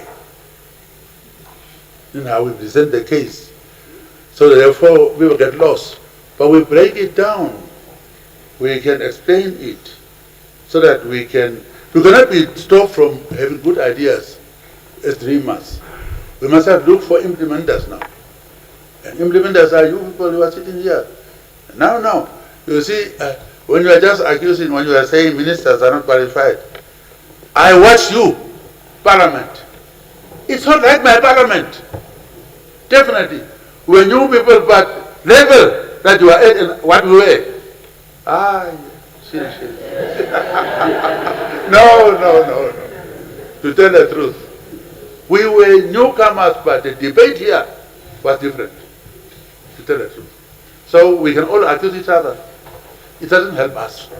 Let's just move, hold hands and move. This is the only country we have. We can call our own. So while we can disagree, later on we must hold hands. We must disagree without being disagreeable. Where else can you go? If you're going to follow this country, it's a beautiful country. I have been traveling. So it's a beautiful country we have. Let's disagree. Let's talk as we're doing. It's good. If you don't talk to me, maybe you have a gun. You may shoot. So if you can talk, as one professor told me, he said, black people are now angry in America that time, black power. So why are black people angry now? 30 years ago, they were just quiet like this. Then he said, if there is no hope, you just sit quiet. When you see the light at the end of the tunnel, your goals are achievable. You want to reach there quickly, hence the noise, because it's too slow. You want to reach there. So Namibians are free now. And Professor, they been around. We are not the same Namibia 20 years ago. You cannot tell me that. But you want to get more, that's the point. We are not always trying to compare with the worst case scenarios. We want to compare ourselves achieving countries. That's what we are trying to say. But Namibia of today, and Namibia when I came back after 32 years, 32 years ago, come on. No comparison. Intellectual level, sophistication level, there was none. And development, come on. We have developed this country. But people have tried to demand more. Because when they see the light in the tunnel, at the end of the tunnel, they have a right to say, I want to be there too. If they say Hage is living well, I want to be like that too. Hage is from the bush too. But today, as I told you, my father was a cattle header with a farm of the white people. But definitely, I'm finishing my term. Very soon. So that's education. And people can complain, Namibians can complain. We don't fight. That's a good thing. We don't fight. We talk, which is good. Disagree. You are listening. Even if you are talking as we talk, we are going to say, no, the chief was saying this, what do you think? I will ask them. Before reporting to you, I will ask them, why don't you follow up this issue? There was some truth in that.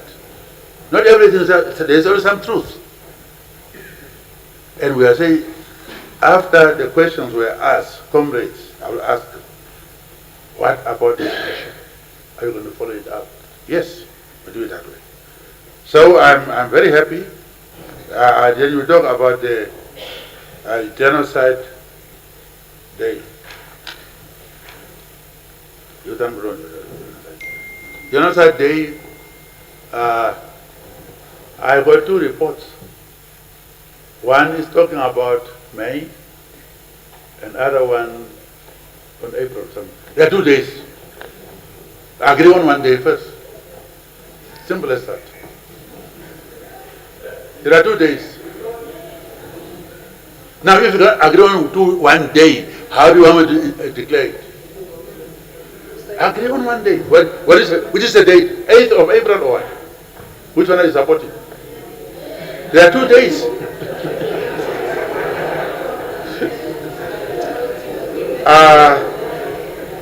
Let's move on. RDB.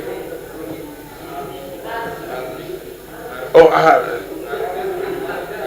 Madam. Yeah. Republican Party. Oh, Republican Party. Yeah. Madam, what you were saying, I don't know anything about it.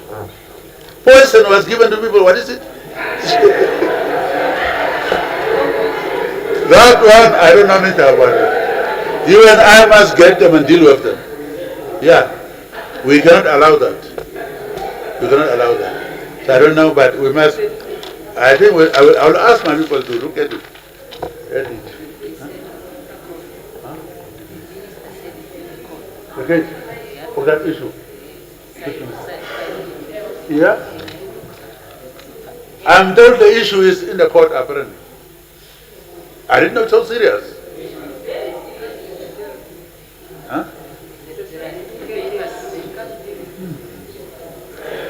It's in the court apparently. I didn't know it's so serious. 6 people died. Now, okay, if there is in a court. There are too many. Huh? People. Who are sick? Oh, yeah.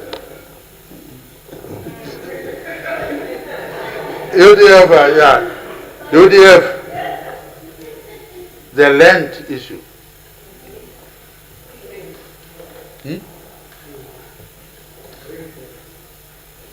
Now, I told you when the Western Five got involved, aim was to protect kith and kin. They made it a point that if they thought Angola and Mozambique were going to communists, and 3 countries where whites are settlers, Rhodesia at that time, Namibia and South Africa, they came in with constitutional principles to see to it that nonsense must not happen here about land. Land, therefore, is not land, it's a property. In our constitution, it's a property. It's not land. You are not going to see land mentioned there. Land is mentioned when traditional leaders are supposed to advise on how to, what you call, traditional land. We say state land. But land is property in the constitution. So property already legally owned by anybody else cannot just be grabbed. Our own land. That's why I'm buying the farm. So land has been made a property. And property cannot just be grabbed from other people who lawfully owns. So are you saying we must not try to go and buy 1 plot each? First, you the UDF, you went to Gorijas. When I was here, there was no Gorijas. There was Belvicia, the farm of the white men, Belvicia. 64, Ordinal plan. Send you there, you went. After I left the country. Yeah, the name was changed. Korekas.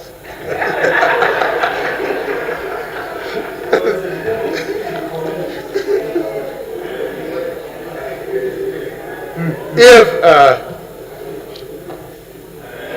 comrade, revolutionary, why are you so anti-Chinese? What did they do to you?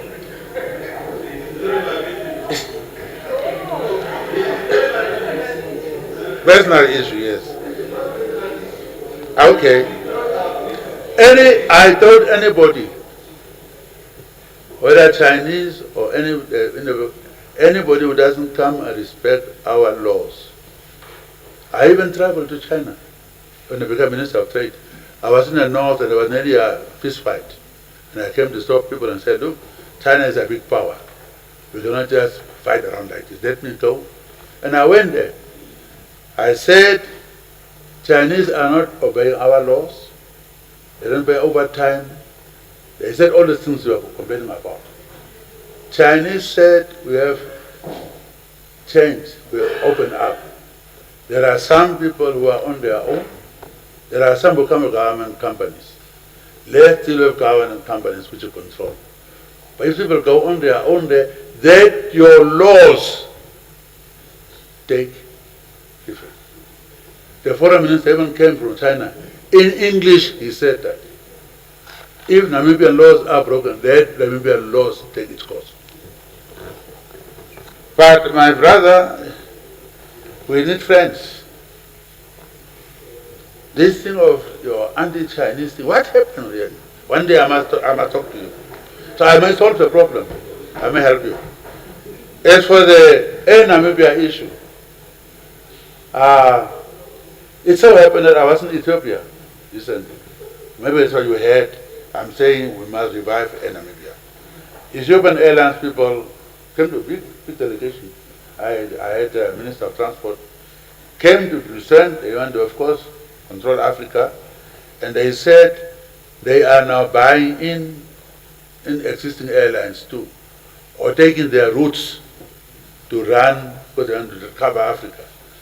So some, they had 40%, and eventually they may help to revive Namibia. But now they want to get our routes and landing rights, whatever it is. And that way they can start to run the routes on our behalf, but normally they later on get shares. So they may get 40%, and that way we may in the long run revive Namibia. Namibia revival is coming from the fact that liquidators are just making money. We also therefore asked through SWAPO Congress, we had Politburo Central Committee, definitely asked liquidation concept. Only two people are doing it. Now black person. And definitely they are sitting on money. We discovered that. So the issue of reviving Namibia came from the Ethiopians that we are discussing. That's how you heard about it. That I was talking about the meeting we had of Ethiopian airline people, who even followed up with a letter after we came back, that they want to be able to use our routes on our behalf, while they may contemplate how to revive Namibia by taking shares maybe. So given that the legal is taking too long, to me, I don't trust it now, and therefore we're trying to look at alternatives. And some of us present in your mind are the ones who refused Namibia to be liquidated long time ago. We're talking about our flag must fly. But it doesn't making money. It has at lost. What do we do? For all the years it was making loss, we were saying our flag, our flag, our flag. Patriotism. But it has run at loss. And it was sabotaged somewhere. How can you make a loss where Frankfurt route was full? But they were selling tickets in advance and discount. So while the plane is full, you don't make money. There was something wrong, not only now. So I will join you to fight for Namibia. And in Chinese, I'll put you together. In Chinese. You have to make peace. Thank you, Honorable President. Can I now return back to the remaining leaders of various parties? Can I ask the Honorable Kabekoto, can I take you at the end when I finish the other? Because Honorable Kabekoto. Yeah, thank you very much. I'm Kabekotora. Thank you very much, Honorable Speaker, for the opportunity. Let me also thank Your Excellency for a very optimistic state of the nation. And I'm really happy that this time around that optimism has given us hope also moving forward. Having said that, Mr. President, some of my questions have been taken care of by other colleagues, but there is one question that I want to pose that has been asked from a different perspective, and that is the question of the genocide. I went through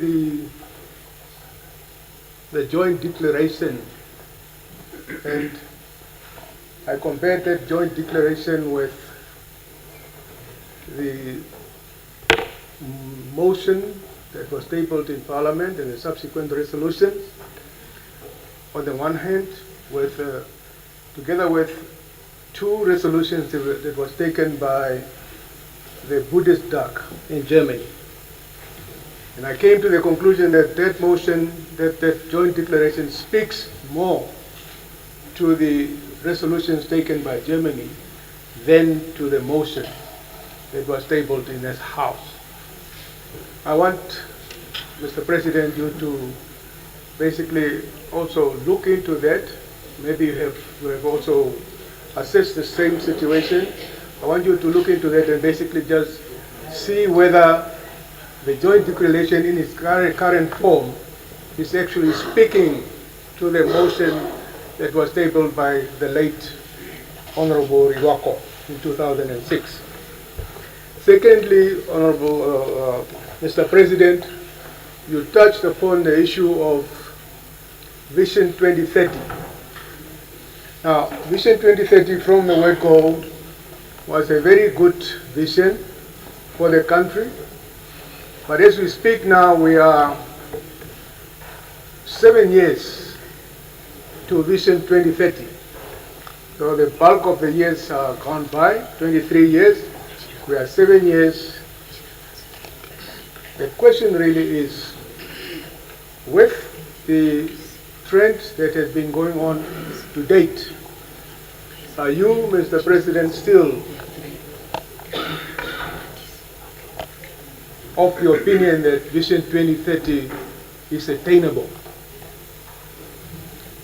You mentioned the discovery of oil and the hydrogen scheme and so on, but obviously those will also have time.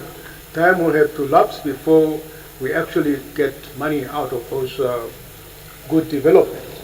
But I just want you to tell the nation whether you still believe Vision 2030 is still attainable or not. And if not, what is your administration doing to adapt and adjust Vision 2030 to become a much more realistic dream? Secondly, Your Excellency. Your Excellency, you also, in March 21, 2015, you declare war against poverty, income and wealth inequality, and corruption. You declared war during that time, 2015. From my vantage point, looking at the economic indicators, there has not been any significant improvement on those scores. Because if you look at the unemployment rate, the gap between the poor and the rich, the Gini coefficient is getting worse. As a matter of fact, Mr. President, you mentioned that we are second in uranium production in the world. We are also second in income disparity in the world. So I just want to find out what have led to the poor performance in this particular area, because these areas are very critical to the men on the street. And lastly, Mr. President, last year, myself attended a symposium that was organized by the Bank of Namibia on renewable energy. And in that symposium, a professor from Norway was saying that the discovery of oil, or any mineral for that matter, could be either a blessing or a curse, depending on the governance structure of a given country. Now, Mr. President, you also mentioned that you have taken actions against some ministers. You eventually swapped them because of allegations in their respective ministries. I want to gauge your opinion. Now that we have discovered oil, now that the world is looking upon Namibia from a different perspective, a different angle, to become more popular, that's why perhaps Madam Biden came here, and we spent 3 hours on the road. We couldn't go, I don't know where she went, but we had to stop for 3 hours. One of the ministry that you effected the swap was the Ministry of Mines and Energy. And that Ministry of Mines and Energy is becoming a very core ministry in terms of your future projection in terms of growth because of the discovery of oil and what have you. That ministry, as we speak, is bombarded with court cases spreading from corrupt allegations and maladministration. Are you, Mr. President, comfortable that the Ministry of Mines and Energy has been properly equipped and it's got the competency to administer what we want to see as a blessing or not as a curse because of corruption, nepotism and favoritism in that ministry? Because if we don't do that, the probability of moving towards a country with endowed resources but that has got no meaning to the nation is very, very high. I want to thank you, Mr. President, because today I read in the papers that TransNamib have not received any allocation in the current financial year. And the probability of facing liquidation is very high. But you raised my concern, Mr. President, when you said that you are still of the opinion that Namibia can become a logistical hub, and TransNamib is part of that process. Cannot be done away with, because I totally agree with you. TransNamib is one of those assets that cannot be dealt with in the same way as Namibia. TransNamib is an asset that if the resources are available, we need to allocate resources to TransNamib because it means a lot in terms of our economic development. Thank you very much. Thank you. Next, Honorable Bangu, you have the floor.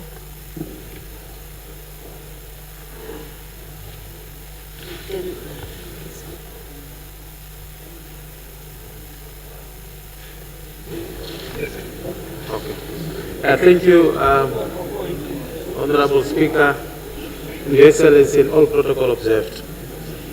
Your Excellency, I'm addressing you in my historical capacity as the first independent member of Parliament in the Republic of Namibia. Yes. Your Excellency, the Namibia education system is in a crisis. And if the continuous poor external examination result, educational provisions in tents and under the trees, and a lack of teaching and learning materials in schools are to be used as indicators, what is the concrete plan of government to deliver equitable quality education, as you emphasize in your statement, irrespective of class standing and positions in society? Is His Excellency the President satisfied with the content of the report that you received from the Minister of Education, Arts and Culture about the performance of the learners in 2021-2022 academic year? Is it not a conflict of interest, Your Excellency, that the overseer of the failed education systems are the providers of solution? In your statement, you attributed the poor performance of last year to the significant loss of face-to-face teaching and learning as a result of the COVID pandemic. But can we also say that the absence of educational ideology in our education system for the past 3 decades can also be attributed to COVID-19? It can't be.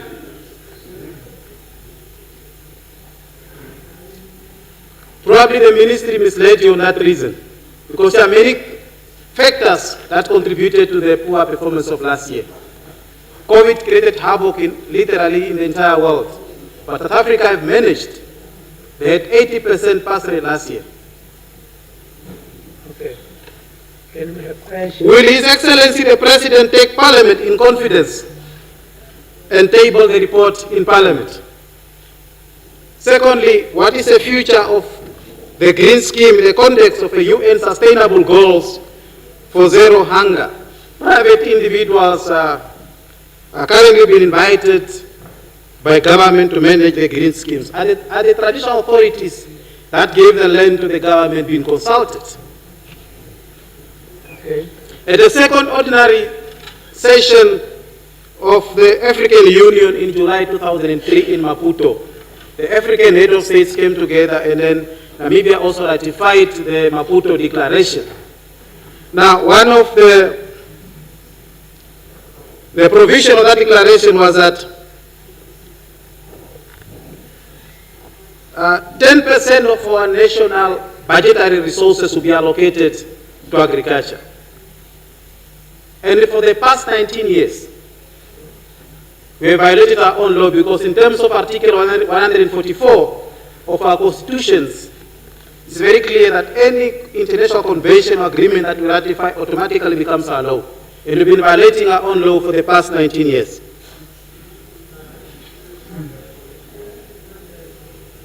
Mr. President, the climate variability and the drought has affected many subsistence farmers across the country. Is the government prepared to help the affected farmers with drought relief? What is the plan of government in terms of providing either subsidies or fertilizers to the farmers? Because most of the soil in the rural areas, Your Excellency, has lost its soil fertility. They've been cultivating the same land year in, year out without rotating the land. and I fully agree with what Honorable Swartboy said on the budget allocations. Regions that are poor continually being denied because the budget allocation for the poorest region, even for last year, they received less compared to the affluent regions. Okay. And please, we need to address that. Your Excellency, you recently asked the Public Service Commission to look into what you consider as to cut the public service by half. There are three realities to this problem. One, the public service did not grow biologically, but by policies and decision of government. Secondly, we all know that you as a founding Prime Minister and the fourth Prime Minister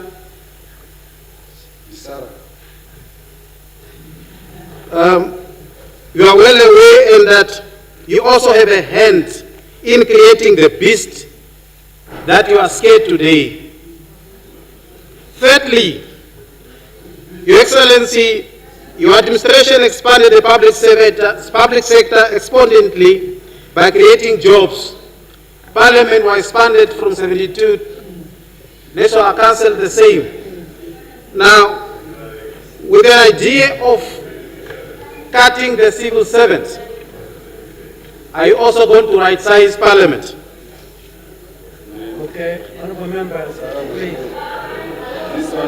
The unemployment rate is skyrocketing among the youth. Okay. Why Is that the question? Why can't we introduce a basic income grant Okay. for the unemployed youth? And lastly, Your Excellency, I want to thank you and your cabinet for approving the Regional and Constituency Development Fund Bill. Thank you. Job well done. Thank you. And please, I humbly request you if you can instruct the Minister of Urban Development to table the bill in Parliament Thank you. as soon as possible. Thank you. Thank you.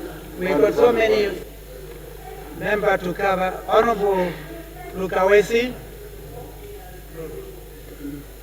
I've got a... I'm coming to you. I'm coming back to you.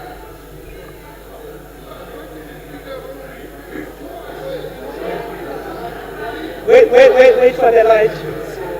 Wait for the... Okay. Yes, you have the floor. Thank you. Thank you, Honorable Speaker, Honorable Chairperson, His Excellency.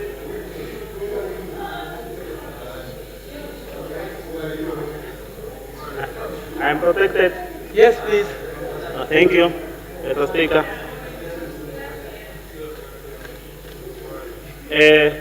Mine is, I just go straight due to time to the question or concern. My concern, His Excellency, you are aware that when you took the first term, you were having a dream of having 121 youth projects across the country, and then it was initiated. But due to some challenges like collateral, when this youth went to Development Bank, most of the constituencies failed. So under this current budget and from your comprehensive address, I had also money allocated or budget to Development Bank of Namibia, to the Development Bank. Are these youth going to have collateral now, so that when they apply this 121 constituencies, because some have benefited, but most have not benefited. So if these youth are going to be encouraged to apply through that initiative, are they going to benefit? Is there any collateral for the youth programs? That's my first one. So my second is on physically challenged people.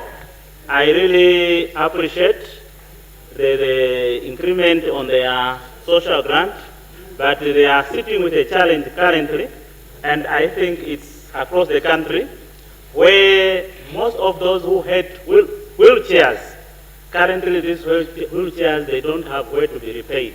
If the wheel is broken or something is broken, these people don't have replacement. And we have these people across the country, the disability, those living with disability. So physically challenged. So it's really a case, a crisis.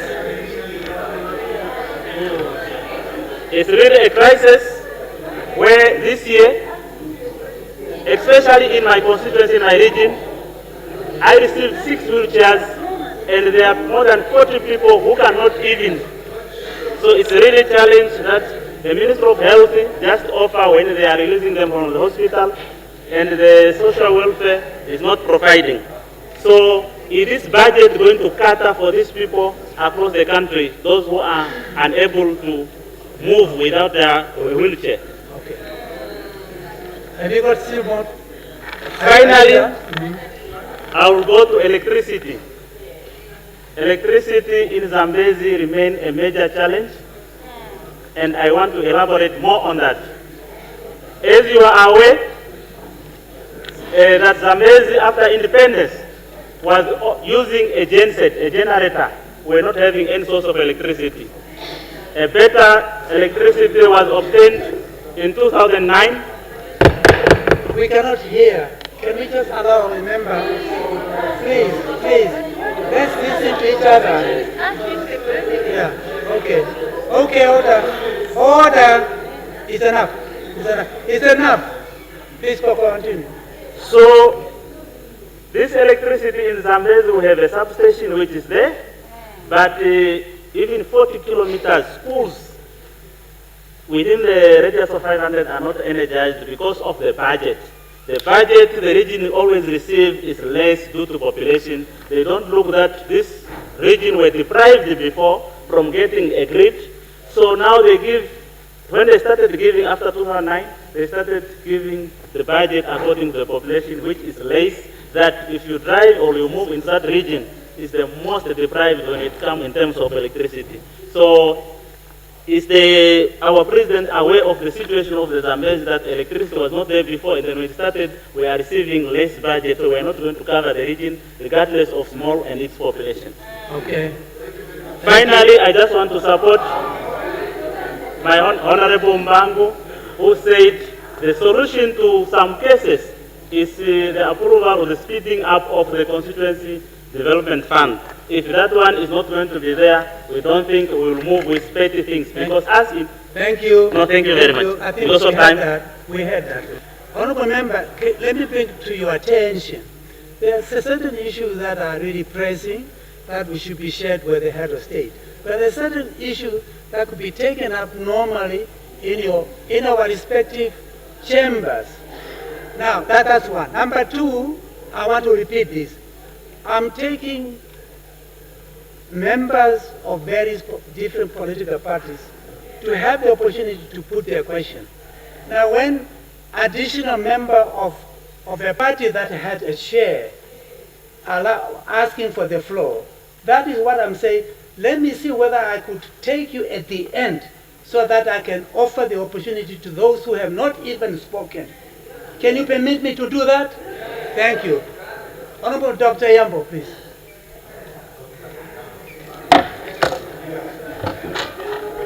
Thank you, Honorable Speaker. Good afternoon. I will abide by the protocol established, and I will indeed welcome the President to Parliament. Indeed, a very ambitious statement, Sona statement from you, President. I will try to run through, but all that I jotted down is of extreme importance. I will start by saying change is a cardinal law of nature. Change.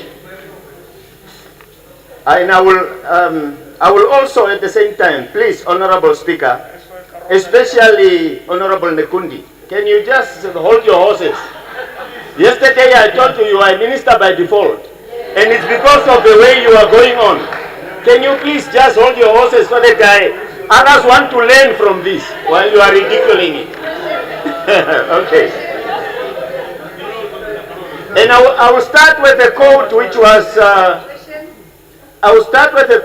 was said by Charles Darwin in 1890. It's about change. I will try to be as quick as possible, Speaker, don't worry. It is not the strongest of the species that survive, nor the most intelligent, neither the rich, but the ones most responsive to change. And that's why I started by saying change is a significant law of nature. The contemporary world we live in is going through various formidable challenges, and the President has tabulated them, some of them, and that's why I won't go into all of them. And some of them, I will just say 2 or 3. Climate change, causing unprecedented natural disasters across the globe. For example, the Turkey-Syria earthquake. Mozambique-Malawi cyclone Fred is causing catastrophe. And it has gone even up to Kenya now. There are some swirl wind or cyclones in Kenya as we are speaking. And in our country here, the endemic drought, we thought that this year will be better rain-wise. But from the look of things, it's another drought. Amidst the skyrocketing prices, food and hunger colonialism has become rampant. And please understand this correctly. Food and hunger colonialism. We were in actual physical colonialism. We freed ourselves. Now they want to colonize us with food through the genetically modified seeds that cannot be replanted.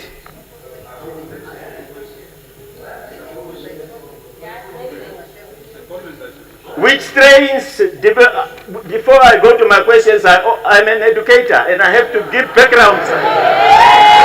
I have to give background so that some of you who are far from understanding these concepts at least come closer.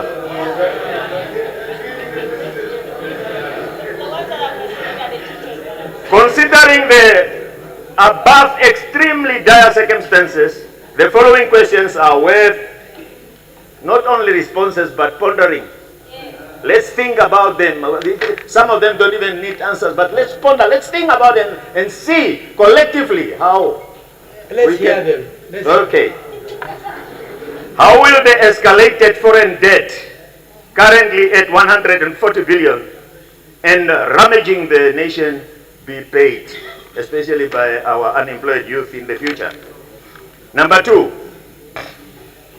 Continuing borrowing from the Bretton Woods Agreement institutions will have structural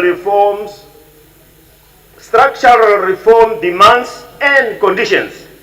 As we know that these Bretton Woods Agreement institutions always have demands and some structural aspect that they ask. Why are we risking lose part of our sovereignty? And that can happen because we know some Asian countries or even African countries, in fact, airports and seaports are taken over by the Chinese, for example. So we lose our sovereignty by borrowing and not paying back. It will come. Third question. If the Organization of African Unity that has now become African Union has mostly been ineffective to alleviate the plight of Africans, why as a young nation should we owe allegiance to that paper lion? African Union, having accepted the colonial borders, actually betrayed communities of the continent. 4. Within the 3 decades and 3 years of Namibia's Uhuru, which is independence in Kenya, in Swahili, our people have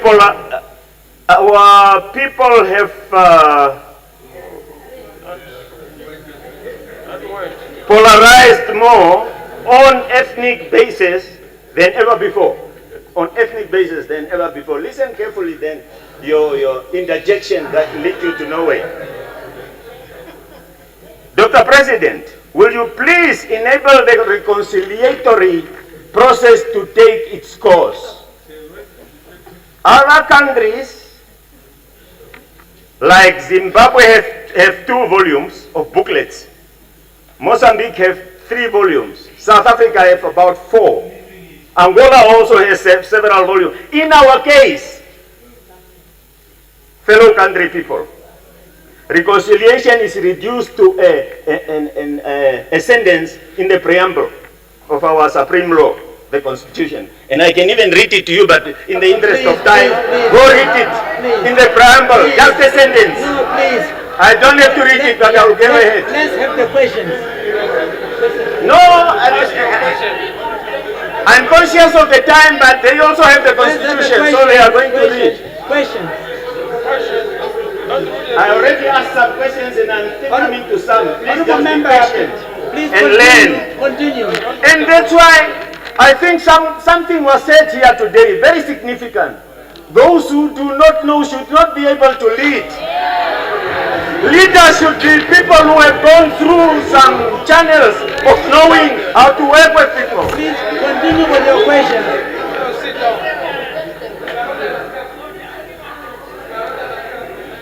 I really this is Please. and I'm glad. Please continue. No. Continue. Honorable Speaker, Continue, please. I'm trying to continue, but you are distracting. I know. You and your team actually. No, please continue. Please tell Honorable Nakundi to hold his horses. Because I'm going to Just tell him continue, off. please. Honorable Nakundi must be stopped, or otherwise I'm going to. Is that the point of order? You allow us. Prime Minister, please continue. Honorable member, please conclude. I shouldn't, yeah. Conclude. So please let me finish. If you allow me, I will finish quicker than your interventions.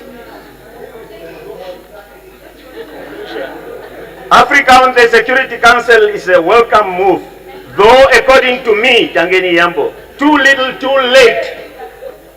Because enormous phenomenal damages were already done to the continent. But it is hopeful because it's a bird in the hand. On education, as much as I agree that it's the greatest equalizer, believe you me, education can be the best divider as well. And it divides right away because you are in class A, class B, class you are divided already. And it goes up like that because not all of us make it. I don't remember. Concentrate on your questions. What is your question? I already asked the questions. Then sit down. And let me end, in conclusion, let me end with the 4 goals of the philosophical education of Namibia, which are access, equity, quality, and democracy. As far as I'm concerned, only one, the access goal, is half achieved. The others are not achieved at all. Can the President make sure that these other 3 significant goals are also... Thank you, please. I'm addressing the President through the Speaker, not the backbenchers. Thank you very much. Thank you. Those are comments, really. Yours are comments. Honorable Kurowa, please. Good luck.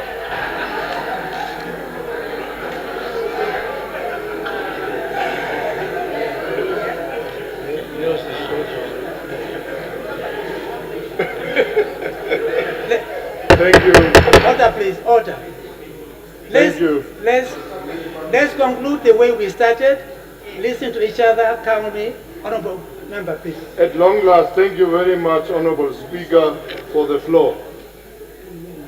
Your Excellency, Dr. Hage Geingob, President of the Republic of Namibia, Your Excellency, the Vice President of the Republic of Namibia, Dr. Nangolo Mbufa, Honorable Chairman of the National Council, Honorable Muha, Your Excellency, our First Lady of the Republic of Namibia, Madam Monica Kainkos. Honorable member, because of the time, please. Your Excellency, Honorable. Order. Let's have order, please. Because of time constraints, just go straight to questions. Thank you. Thank you, Honorable Speaker. I don't want to go into dialogue. I'll follow as instructed. Your Excellency, Dr. Hage Keindop, allow me to first and foremost greet you and wish you all the best for the year. Your Excellency, further allow me to take you back in memory lane on your Sona starting from 2019 and remind you that of the 162 tractors which you promised to be deployed in all communal constituencies where people are living off the land, the constituencies in Kunene and Erongo regions has not yet received a single tractor, although the EIF funded gardening projects has been started in some of those areas like Fransfontein and Cesfontein. But because of the lack of tractors, the production process is very slow, and therefore I would like to know when this promise is to be fulfilled. Since our communal constituencies were never even served by the 2 tractors you mentioned, let alone the 4 tractors per constituency that was promised in 2019. Your Excellency, you also correctly stated then that the 4th industrial revolution threatens mass labor and promised therefore the introduction of technical subjects at secondary school levels in my opinion, minimize the unemployment of the Namibian youth. I have been trying to find out at our schools whether the schools in our areas are at least equipped with computer labs, not to mention the other technical subjects, since the unemployment figure of our school leaving or graduate youths are still on the increase. Your Excellency, you also promised the completion of the Okahanja-Windhoek dual carriage road upgrading to be completed in 2019 and the Swakopmund-Walvis Bay dual carriage road to be completed in 2020. But the construction works are still continuing, and we would also like to hear when this promise is to be fulfilled, since it is now respectively 4 and 3 years ago that these projects were supposed to be completed. Lastly, Your Excellency, during the 2021 Sona, you stated that you renewed the war against poverty, inequalities and corruption, which continue